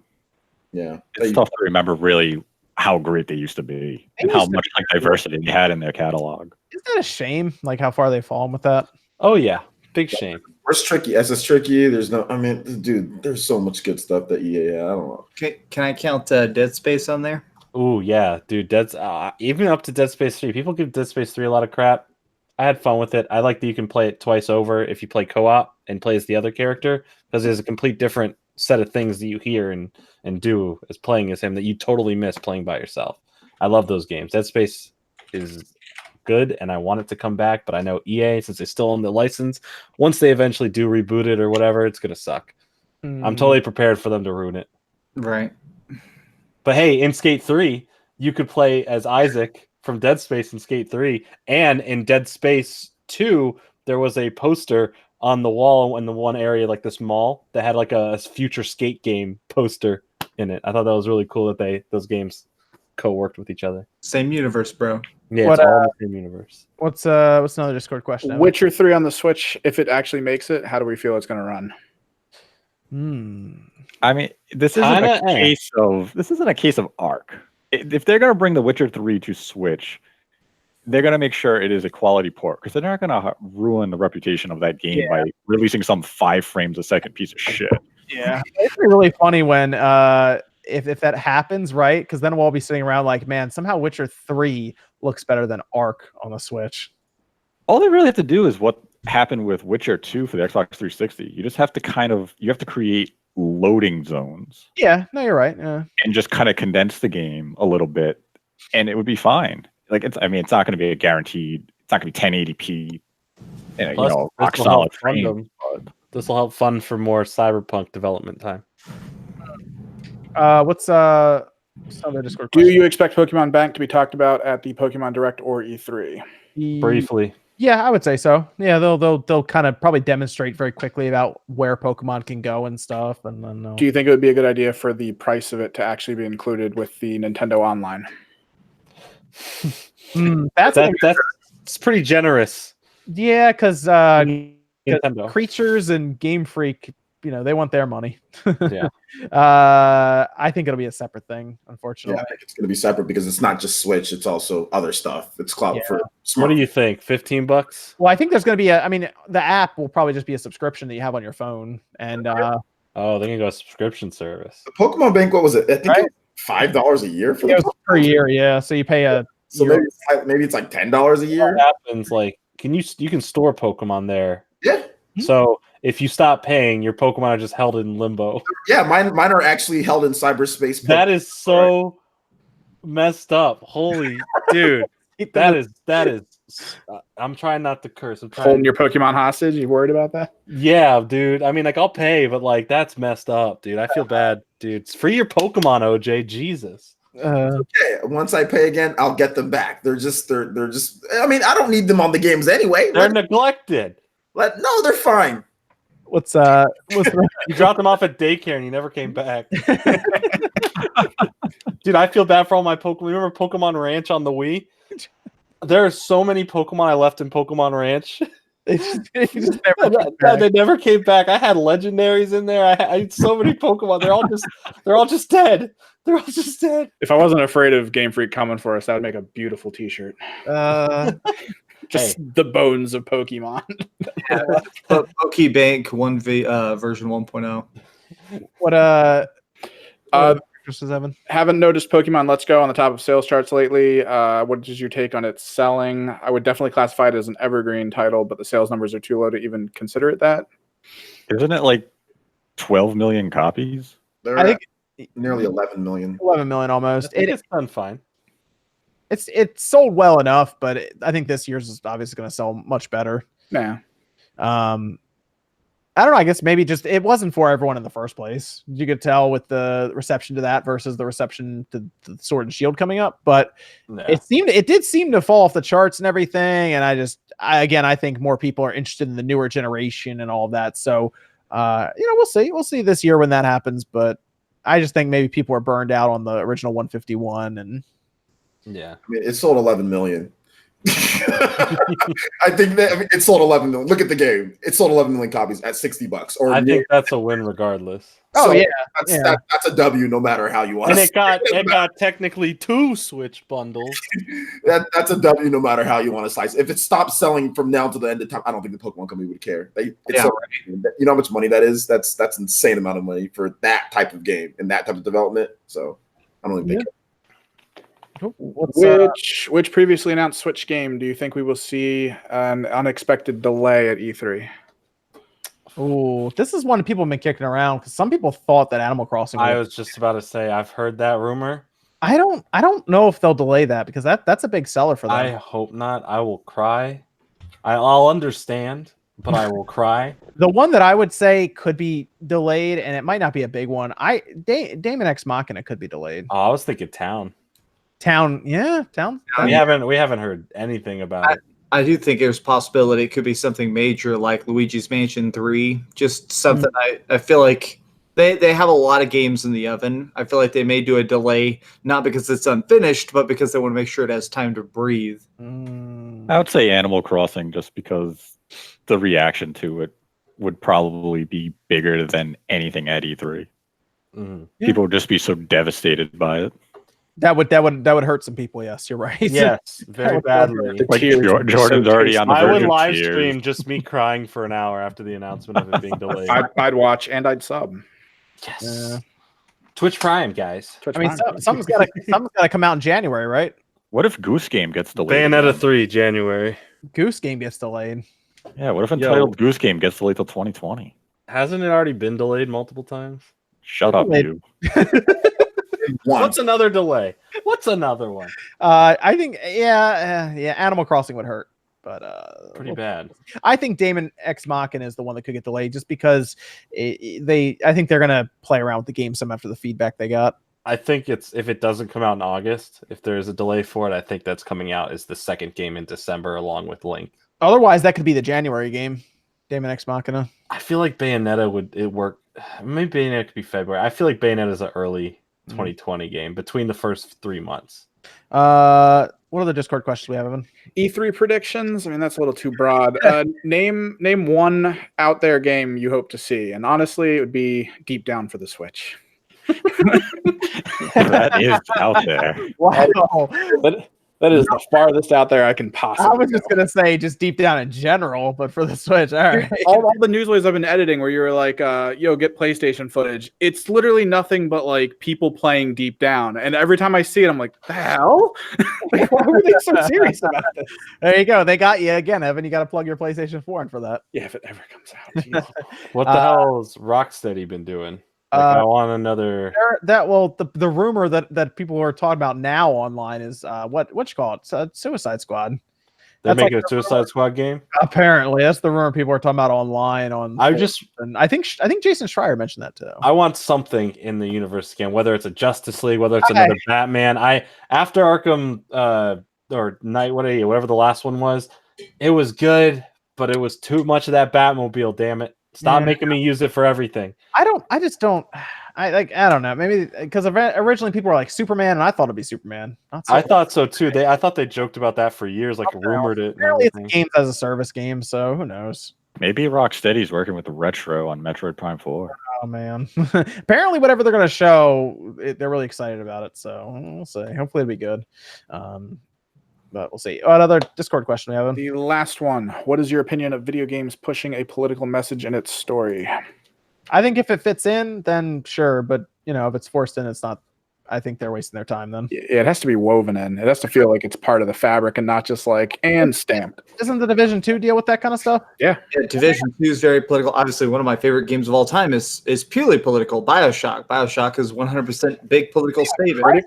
Pretty much every Metal Gear is like. Yeah, Metal Gear's awesome. Yeah. There's a difference when it's a politically agenda message shoved into a game, or if it's a game that the story is already heavily into that, but it's not because it was forced to. It benefits from that. The BioShock games is a good example. I saw this debate online today, like on Twitter, and I was just like, yeah, why? I don't know. I just think it's stupid when politics gets involved in gaming where it doesn't need to be. But if it's already part of something in terms of a story, something like that, it's fine. Call of Duty this year is going to be purely political. I guarantee it. Like a lot of the Call of Duty, because it's military, it already involves controversial stuff, Yeah, and I'm just saying that as a way to the people who are like, I don't want a single politic in any one of my game, and that's why I only play Final Fantasy. And it's like, well, then definitely avoid Call of Duty this year. Well, I think I think Call of Duty will deal with it well enough. So. I mean, it's already getting heat for all this other bull crap, and it's like, guys, it's a realistic game, but it's still a video game. And shit like this happens in the world. Like I don't know what else to tell you. Yeah, Nate, did you have any thought on it? Yeah, I mean, if it fits, if you build a game around that political message and that's what you're designing the game around, there's no problem with it. Like the examples used, BioShock, Metal Gear Solid, Call of Duty, even the Mafia games, they've all touched on political aspects, and that's what made the stories of those games so engrossing. Yeah. So there's no problem. I mean, you can't just make a game and it can't be Tetris and all of a sudden Tetris just comes up with like a swastika and be like, well, what the hell happened there? But I mean, we've seen like Wolfenstein. They all have a political basis, and that's kind of what makes those games great. Yeah. So I think it's almost like if you can tell, or if it's like obvious, people go, well, I don't like that. So. Yeah, I don't want it shoved in your face. Yeah, it's video games are escapism. That's the way I see it. Yeah. So I just want to go when Call of Duty comes out. You just want to go through and you just want to shoot stuff. And you want to kill your friends in the game in multiplayer. So yeah, that's fine. That's all. That's all. You want to go to Animal Crossing? You want to pay down a fair mortgage at a good interest rate. No, I want the next Animal Crossing. You actually have to be in an election as the mayor, and you have to fight another guy who's running against you. Shove politics into my Animal Crossing. The next Animal Crossing is about trying to build up your city as much as possible, so you can make sure you can deal with raised taxes to fight global warming, or else the whole town gets flooded 100 days in or something. Yeah, you're about to have like House of Cards mixed with like Animal Crossing. Yeah. I'm down. Honestly, I'm down. I'm sold. That would actually be kind of cool.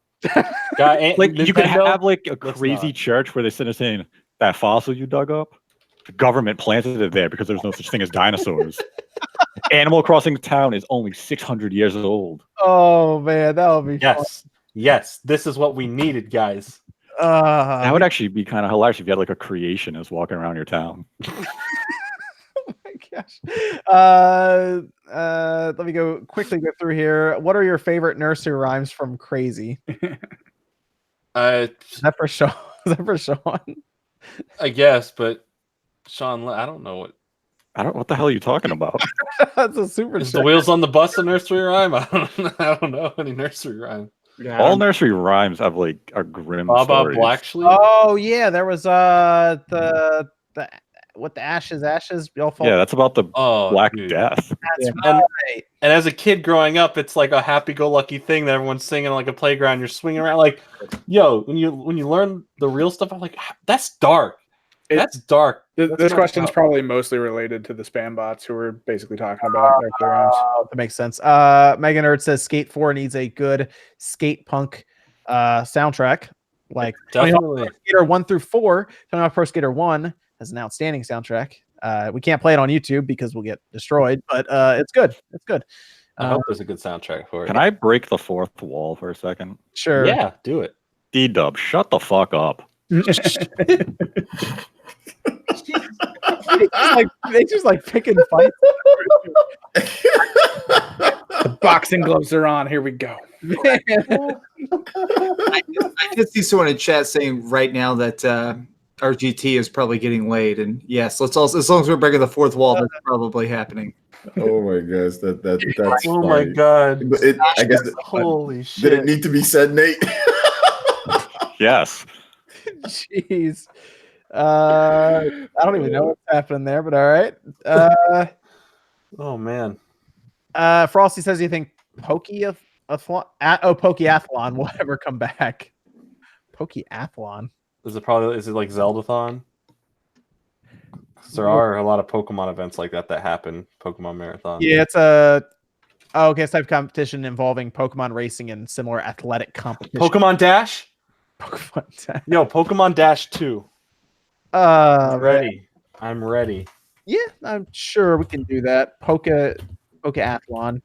Someone on YouTube will probably do that when the new one comes out. They'll mix something up with it. Mm-hmm. Sierra White says Fugu on Battlefield, the sequel to Tail Concerto, and Torabo should be out for Switch this year. I have no idea. Did you say Solo Torobo? That's all I heard. Dude, yeah, I was just reading it out as. It's from Sierra White.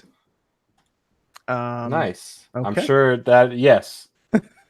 I'll take Solo Torobo on the Switch. It's getting late as it is. Activision, make yourself useful and port Vigilante 8. That's from Arrowwood. And then Caravas says, do you think E3 will have a Dragon Ball Z RPG trailer? Yes, they will, because that's supposed to be coming out this year, right? The Dragon Ball Z RPG that they showed very briefly before? Was it this year for that game? I thought it said 2019. Am I wrong about that? I think that could get delayed. Yeah, I thought that was 2019. Oh no, I'll be so upset. All right, let's go around here and finish up. OG, where can they find you, man? Yeah, you guys can find me right here or on YouTube, Player Essence. I got some cool stuff coming up this week, more E3 coverage. We've been covering E3 quite a bit. I got a lot of cool live streams that I'm planning as well for this upcoming week with E3. I'm going to be streaming everything on the channel like well before in advance. So if you want to ask questions, hang out with the community, all that good stuff, check out Player Essence right here on YouTube. So yeah, Monolith Soft stuff too. Got some Monolith Soft videos, Fire Emblem, Three Houses, more Astral Chain. So yeah, all coming this week. So it's going to be a lot of fun, man. Very nice, very nice. And then Nate, where can they find you, man? Find me on Twitter at DirectFeedGames. Link to my YouTube channel can be found there. Next week, I'm trying to think of the content I have next week. What new visual? No, I'm not doing any more Kododama. Yes, more Kododama. There's no more so many match visual novel games you can 3. play. There's no more of it. Yeah, there's no more of that coming to the channel. Damn it. Good. There'll be some other gameplay next week of other games. Nice. I can't remember what, but something. Okay. Sounds good. About Jordan, where can they find you, man? Hey, that's me. You can find me. I'll link it in the chat. And it's weird. All right. This is you ever wanted to like play a game and like hear like a review or thoughts on it, but also be comparing it to food, but it's also like funny? Well, you weren't looking for that, but you should sub to this channel because I have a video coming out tomorrow on it. There's that video is to Tyler's comparing what was it? God of War to the Pizza Hut Big Dinner Box. It's hilarious. It's actually funny. Give it a chance because not only did Mr. Corey, what was his last name? Barlog. Yeah, Corey Barlog tweeted it out saying it was great. It was number 2. It was number 2 on the front page of our PS4 all day yesterday. So it's backed. We have some like good people saying good things. So check it out tomorrow. I compare Batman Arkham Asylum to Taco Bell. And let me just tell you, I don't want to talk about Taco Bell for a long time. But that's my pitch. Give it a shot. That's all I can ask. What about Evan? Oh, you can just follow me on Twitter. Just there. I link whenever I'm doing anything, designs, my Twitch streaming, stuff coming up. Cool. Because apparently we're making like 8 different channels now. So there you go. It's going to be rough, but I think we can do it. What about you, Max? YouTube.com/Dreamcast guy. Tomorrow I have a big video coming up tomorrow, actually talking about sort of some problems I've had over the course of the last month with the PlayStation Network online service and also Switch Online. I want to kind of compare those. And I'm also starting possibly a new series, maybe tomorrow or Monday, that should be real fun. So I basically wanted to try and do some cool coverage before E3 starts, because once that starts, it's going to be everything. Okay, cool. Evan alerted me that Avedon's actually streaming now, so we can go ahead and raid him to close out. I don't know if you have his link, Evan, that you can drop in the chat for everyone. It's going up here now. Okay, so go say hi to Avedon. Tell him the SpawnCast sent you guys there. Yeah. Appreciate everyone for stopping by. And we'll be back next week. We're gonna have a fun predictions video episode and everything here, podcast. And I'm gonna try to get some guests on here that you guys have been asking for. So yes, Hey everybody. Hey y'all. Make sure you guys tune in then, and we'll have some fun. So we'll see you guys next Saturday night, 9 p.m. Eastern time.